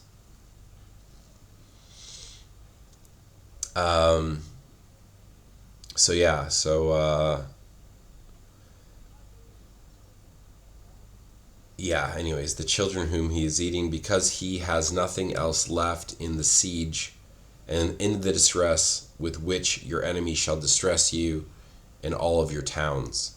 The most tender and refined woman among you, who shall not venture to set her sole of her foot on the ground because she is so delicate and tender. You know these girls? Do you know these girls, guys? These beautiful girls. You see them walking around. They walk by you. They look so beautiful. You know, they smell so nice. They're dressed so provocatively. Their short shorts, their short skirts, their yoga pants that they have to wear everywhere. They got to get to the gym and be fit and beautiful, covered in makeup. Well, that girl, that's what the Bible's describing right now. What's going to happen to her? Well, this so delicate and tender woman will begrudge to her husband she embraces, to her son, to her daughter, her afterbirth that comes out from between her feet, and her children whom she bears, because lacking everything she will eat them secretly in the siege and in the distress with which your enemy shall distress you in your towns. I'm going to tell you something, guys. These beautiful women are only beautiful because of the prosperity they're surrounded by. I'm not trying to be a jerk. But all these girls you see on YouTube and Instagram, and they just love showing you their bodies and their fitness routines, and that stuff is not going to matter anymore. And when the water stops flowing, the electricity's off, and the food is scarce, the last thing those girls are going to be worried about is their makeup or shaving their legs or their bikini lines or how well they look in these pants, and their diet is going to be thrown out the window.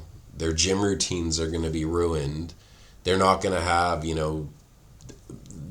they require a lot of maintenance to look that good. And we take a lot of what we have for granted. Okay. I'll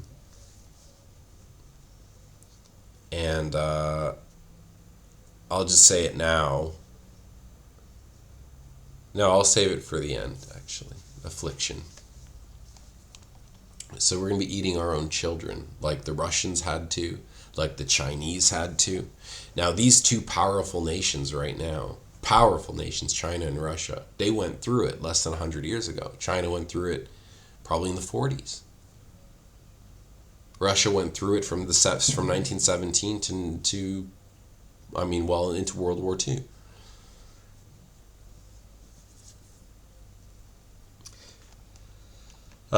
So yeah, she'll eat her afterbirth for what comes between her legs, everything she bears, lacking everything, she'll eat them secretly in the siege and the distress. Yeah. Here's Josephus mentions this in War of the Jews.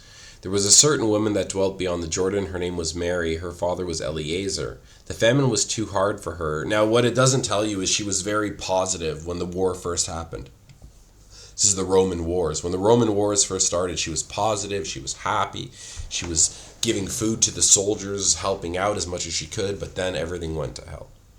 The food supply was burned. The Jews burned their own food supplies. They're a bunch of idiots.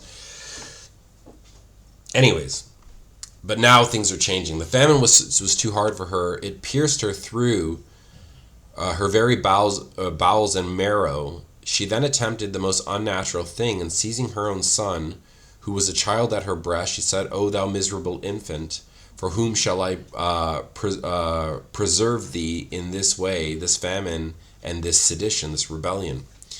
As soon as she had said this, she slew her son. She couldn't feed it anymore. And then roasted him and ate the one half of him and kept the other half by her concealed. Upon this seditious, the starving rebel, the rebel soldiers came in presently, and smelling the horrid scent of this food, they threatened her that they would cut her throat immediately if she did not show them what food she had gotten ready. She replied that she had saved a very fine portion of it for them, and withal uncovered what was left of her son. At which they seized with a horror and amazement of mind, and they stood astonished at the sight, when she said to them, "This is mine own son." And what has been... Anyways, there was records during the Jewish wars of the women eating their own children, and it happened. Anyways, guys, this is a real thing. Not that long ago that are the two rising countries that threaten us the most had to go through. And what they went through was a large result of our decisions and our financing. But at the same time, I'm going to talk about this, I think, in the next video. We're going to talk a little bit about Russia. Okay? Anyways. So if you are not careful to do all the words of this law that are written in this book, that you may fear this glorious and awesome name, Yehovah, your God, then Jehovah, will bring on you and your offspring extraordinary afflictions severe and lasting, and sickness grievous and lasting. And he will bring upon you again all the diseases of Egypt, of which you were afraid, and they shall cling to you. Every sickness also, and every affliction that is not recorded in this book of the law. And Yehovah will bring upon you until you are destroyed. Whereas you were as numerous as the stars of heaven, you shall be left few in numbers, because you did not obey the voice of the Lord your God. And as the Lord took delight in doing you good and multiplying you, so the Lord will take delight in bringing ruin upon you and destroying you. And you shall be plucked off the land that you are entering to take possession of it. And the Lord will scatter you among all the peoples, from one end of the earth to the other, and there shall you serve other gods of wood and of stone, which neither you nor your fathers have known. And among these nations you shall find no respite, and there shall be no resting places for the sole of your foot, but the Lord will give you there a trembling heart and failing eyes and a languishing soul. Your life shall hang in doubt before you. Night and day you shall be in dread and have no assurance of your life. In the morning you shall say, if only it were evening, and at evening you shall say, if only it were morning, because of the dread that your heart shall feel, and the sight that your eyes shall see. And the Lord shall bring you back in ships to Egypt. I'm going to stop there for a second. Do you know what, guys? I got to that point. I had got to a point of such depression especially when I had moved to Moldova. I was working as a slave for maybe $1 an hour. Hard construction, hard farming. I was making $1 an hour. 1 week, I made 70 euro cents an hour. I didn't know. It was 2 weeks, actually. And I was working in 40-degree heat. 40-degree heat. It's over 100 degrees Fahrenheit. And when I got my paycheck after 2 weeks, and I did the math, I was shocked. It was 70 cents an hour. Euro cents. And I was so depressed after all the censorship, the moving, the jail, everything, now living in a foreign country. I'm being ruled over by foreigners. I have no choice but to do what they say. The longest I've ever gone was 4 nights and 5 days where I didn't sleep. 4 nights, 5 days. And that's the longest I've ever managed to do. And it wasn't by choice. It was because I actually just could not fall asleep. And exactly as this passage says, exactly as it says, when I was awake, I just wanted to go to sleep. But because of my thoughts and my depression and everything on my mind and the trauma that I was still processing, my heart and my mind I couldn't fall asleep. And I just couldn't wait for it to be morning because I couldn't lie in my bed with my own thoughts killing me, my own thoughts driving me nuts. I know that feeling. It is, and when you've been awake for 5 days straight, you don't know. It's like you're in a dream. You're like in a dream state. And every little thing irritates you. Every little thing. You are not a nice person. You're a zombie at 5 days. You're a zombie. And yeah, I remember getting paid 70 cents an hour. 70 cents an hour. And what my boss was doing, the foreman was doing, he was pocketing this. And then at the end of the days, and then he would bring alcohol and get, because, at this time, I was in Moldova. I wasn't far from the Ukrainian border. The war was happening. And I'm in a village doing a construction project. We're building a building, a big building that's going to be used for a truck mechanic shop. And the owner would get us all, the foreman would just get us all drunk. He was pocketing our wages. And in replace, he was getting us drunk and then providing like barbecues. We should have been making $25 a day. So let's say a little bit like $2 a day, an hour. In the city, if you took a job in the city, you'd make $50 a day. Like maybe 50 euros a day if you were doing an apartment like job or something. But generally you're getting 25 euros a day. But this time I realized like, oh my God, I was working like 16 hours a day. And when I did the math, it was like, 70 cents. And I'm like, and at the same time, I was living in the smallest house in the village. I didn't have hot water. I didn't have a toilet. Not for the first 11 months. I had to build all that. I had to rip out the old floors of the house. I've got videos of them all. Pictures. It's really horrific.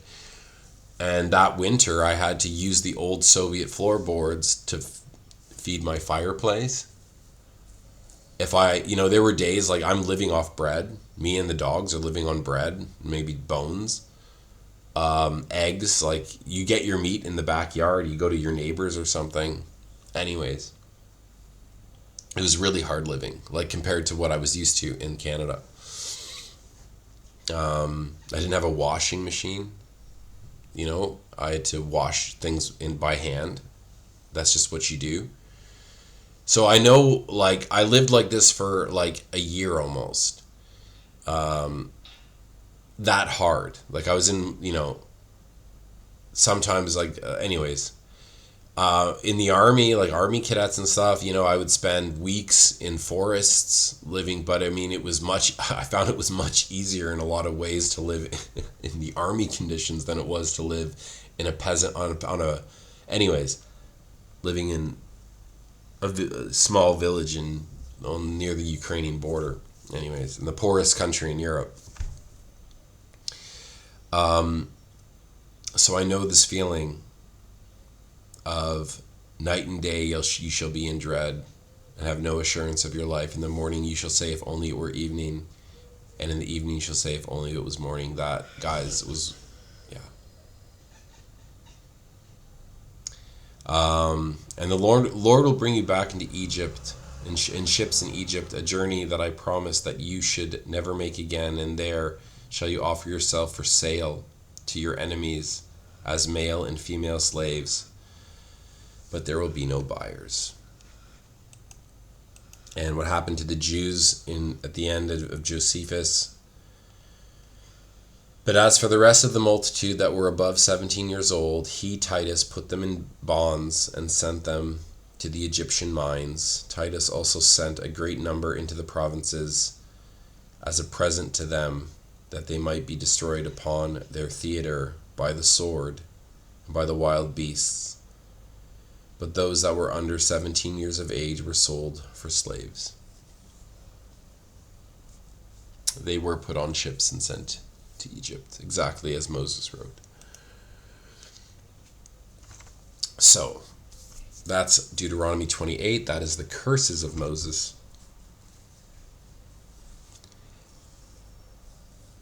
And I'm going to talk to you about the wrath of God, affliction, thy rod, and thy staff.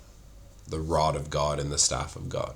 Now again, you could be like, oh, God is a sadist, God is a psychopath. Guys, it's physics, it's science, it's nature.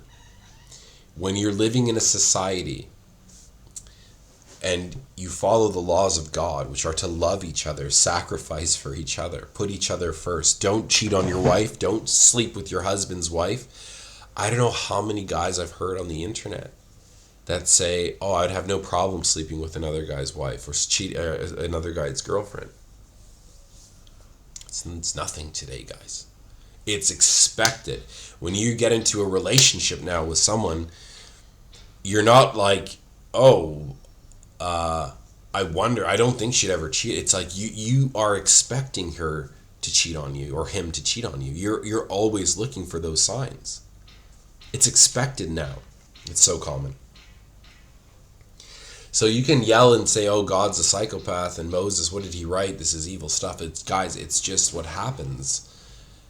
You are always at war. You need to understand that. In times of peace, wise men prepare for war. In times of peace, wise men prepare for war. America. Okay, mind you, we haven't really had too much peace. We've been so busy blowing up other people's countries and never cared about it. Never stopped to go, why? I was a poor kid, and I loved the army life. I loved it so much. I'll never forget when I got hired by the army to be an instructor every summer on the army base. I was making like $120 a day. All my bills were paid. I was a street kid, I was homeless a huge part of my life. And the army gave me that peace. And I was so happy. And I was making like $800 a week, and I never left the army base. I just stayed there. All my friends are going out partying, getting tattoos, getting drunk and all that stuff, and I'm just like, nah, it's all right. And for me to walk away from the army, and all my friends had good lives and family businesses, cars, money, rich parents, everything I ever wanted, and I didn't have any of that stuff. And when I realized that 9/11 was an inside job and I walked away from the army, it was the hardest thing I ever had to do in my whole life, guys. I had to walk away from a paycheck I had to walk away from the only stability I really ever felt and known at that time in my life. It was the hardest thing I ever had to do, was walk away from the army. But at the same time, as I was doing that, my girlfriend, the girl I loved, died in a car accident. And I had a really, if I were to tell you guys my life story, you wouldn't believe me. It's so crazy. And that's why I don't even like to talk about it, because I deal with a lot of trauma.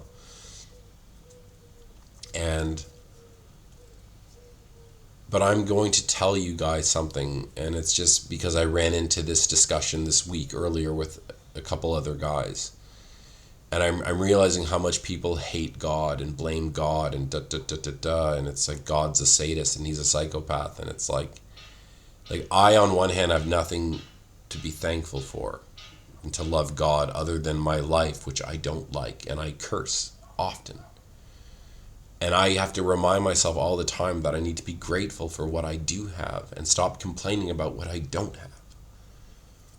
And that for some reason I am here, and as long as why I'm here, I need to push forward and persevere and do the best that I can, the best to my abilities, to live according to what I believe to be right and what is true. And I find there is no better example to follow than Christ. To follow Christ in the modern world is to be the true rebel. To be the true rebel in the modern world is to be a good and honest man. Because the rest of the world is not. And so I don't hate God for my afflictions.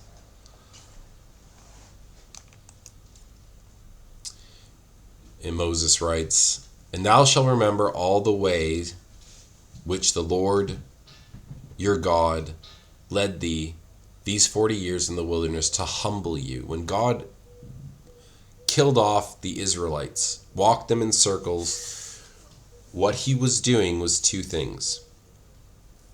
He was killing off the communist generation, the Egyptian Israelites. He was killing off the elders that had the slave mentality of Egypt.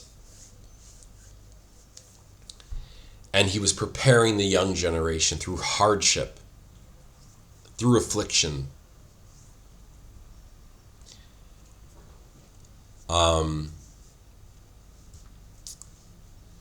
So yeah, to humble thee and to prove thee, to know that I was in your heart, and he humbled you and suffered you to hunger, that he might make it known to you that man does not live by bread alone, but by every word that proceeds out of the mouth of the Lord. I really felt like this is what I went through. And after all that I went through, living in total poverty, I can't, if I were to explain to you, imagine, I'm living in a small little farmhouse in Moldova. There's no air conditioning. It's a shack. We called it the goat shed. There's no hot water. There's no washing machine. I don't have an oven. I don't have a toilet. And then I got a flea infestation, right? Because I got the dogs, right? And my dogs are playing with the other dogs. And trying to get rid of, now I've got fleas. And how do you get rid of fleas when you don't even have you don't have hot water, you don't have a washing machine, you don't have a dryer, you're living in the middle of nowhere. And and anyways, I felt very humbled. And let me tell you, when I finally got the toilet installed, when I finally got the concrete floor in, when I finally got the hot water going, a hot water tank installed, it's like to wash my dishes with hot water and soap. Having to wash, your dishes. Oh, cat. Having to wash your dishes with cold water, or having to heat up water every time, just turning on a tap and hot water comes out. I was like, oh my God, this is amazing. a toilet in the morning. I don't have to go outside to like a shack outhouse in in the middle of winter, or in in the cold, in the snow, or and you're anyways, guys. Things can always get worse, is what I've learned. Just when I think things are worse, and then you can appreciate small things. Having a grocery store.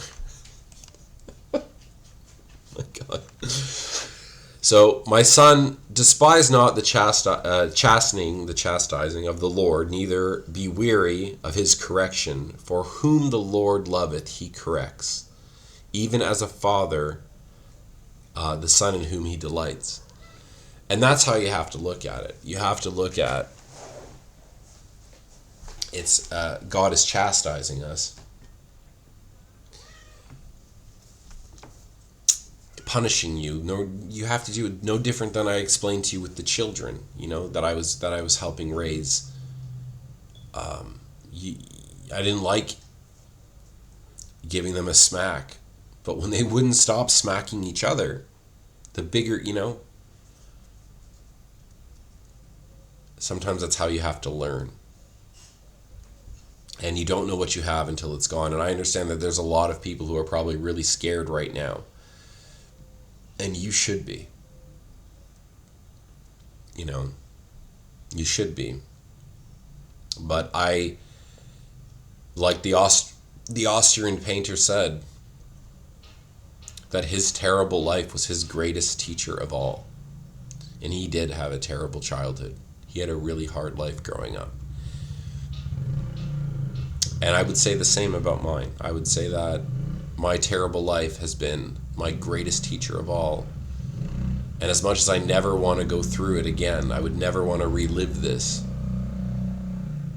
I would also say that I don't think I would want it to have it any other way. And you can also look at like losing loved ones and stuff. And when I think about, say, my girlfriend who passed away, or I had a chess teacher who passed away. He was like my father. It's like a big brother / father. He died when I was 10. I didn't grow up with my father. My chess teacher was the closest thing I had, and he died at 27 years old for no reason. There was no cause of death. He just went to sleep and never woke up, and they never found a reason why at 27. And if I were to I'd cry about this, or God, why would you take them, God, you evil God? Like, come on, guys.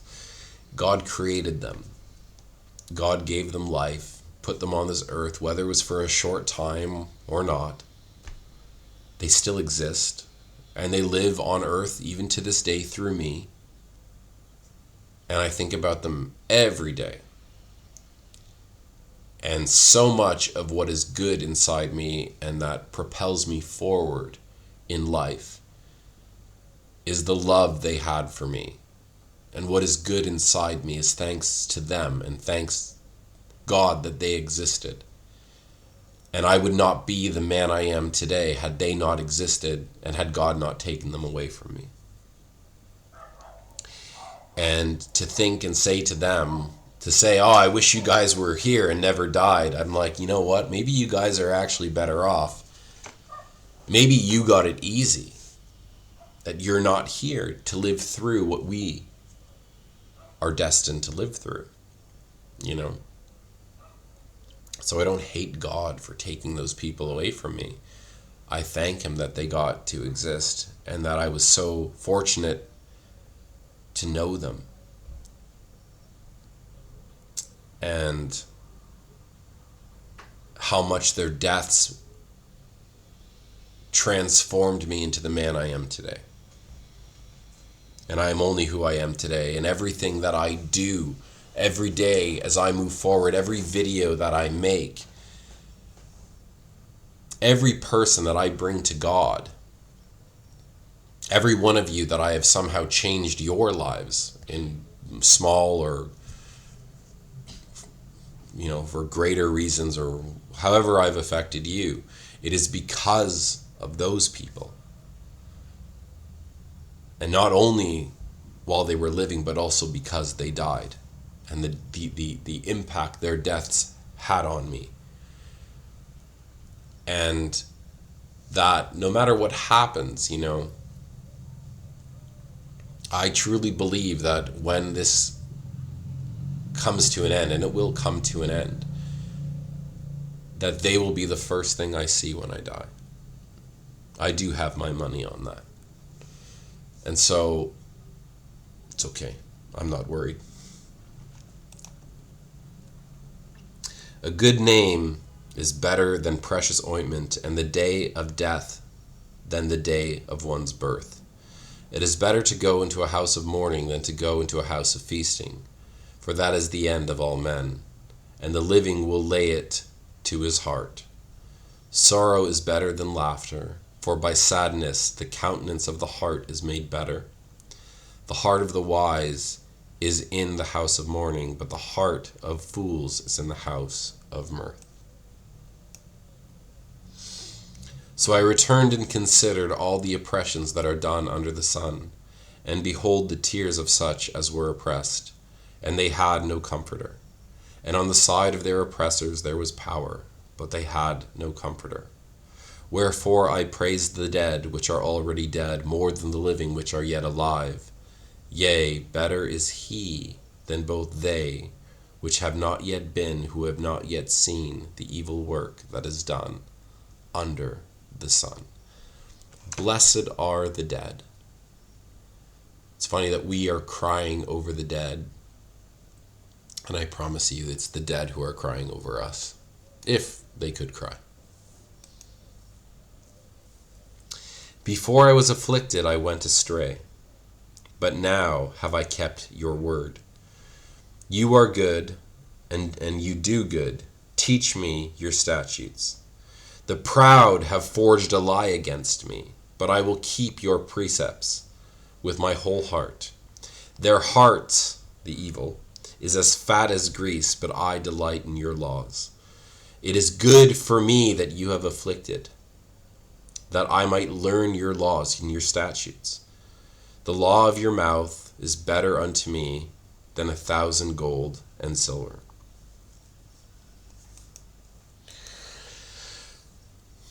All right, we'll end with this, I think. The Lord is my shepherd, I shall not want. He makes me lie down in green pastures. He leads me beside still waters. He restores my soul. He leads me in the path of righteousness for his name's sake. Even though I walk through the valley of the shadow of death, I will fear no evil, for you are with me. Your rod and your staff, they comfort me. Your rod and your staff. You prepare a table before me in the presence of my enemies. You anoint my head with oil. My cup overflows or runneth over.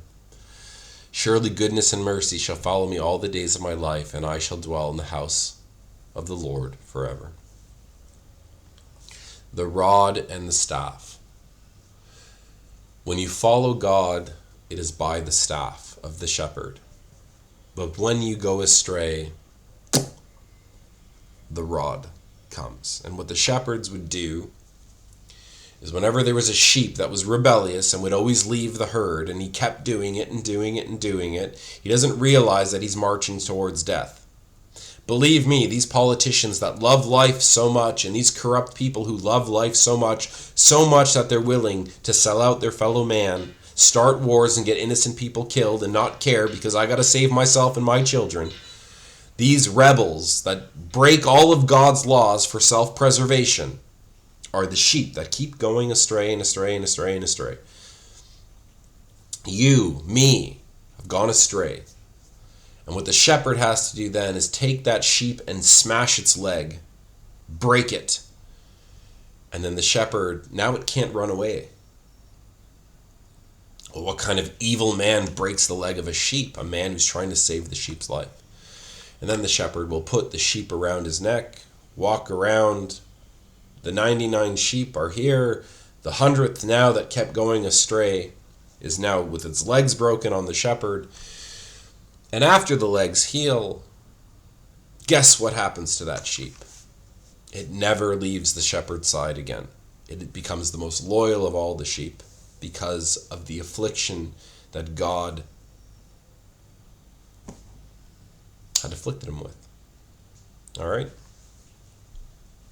So you have two choices. You can follow God willingly, the staff, and if not, it's nature, guys. It's science. When you break these simple laws of nature, treat others how you want to be treated. That's all God is asking for. And what are the people in power? What is their crime? Their crime is exactly that. Their crime is they did not treat people how they want to be treated. They believed they were greater. They believed they were gods. Okay. Oy vey. I think finally we're going to stop there. This is almost 4 hours long. I'm sorry, guys. I mean, I haven't uploaded in a long time, so this was a really difficult video to put together. I'm going to do a question and answers video next. I'm going to start with divorce. I promised a friend, one of the guys in the group, I've been promising him for like a year to make this divorce video. Great guy. And I'm going to answer some of the questions in the YouTube group. I'm going to go through the give, send, go. I'm not sure if there's any questions there. Anyways, so I'm going to try to get that done within the week. Should be much faster than this one. And then I'm going to do one on the book. Anyways, so here is the social media. I do recommend you guys sign up. If you want to stay connected with me, X is kind of annoying. I don't really like Twitter. There's Telegram. Instagram, I think, is going to be a good one.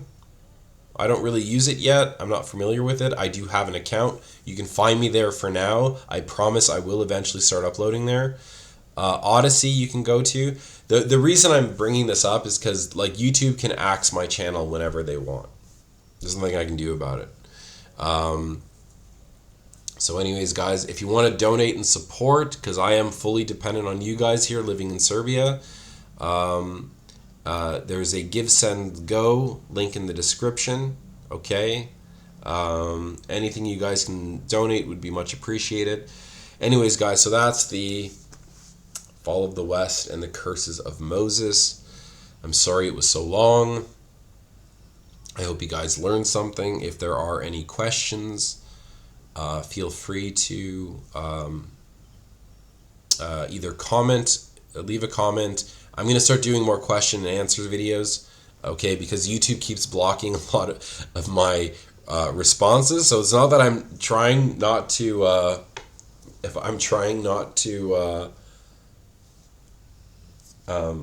ignore you guys. It's just annoying that YouTube has me censored, right? That's all. Anyways, guys, I think that's it. Let's end it there. And thank you guys so much for watching, and I hope you guys are well.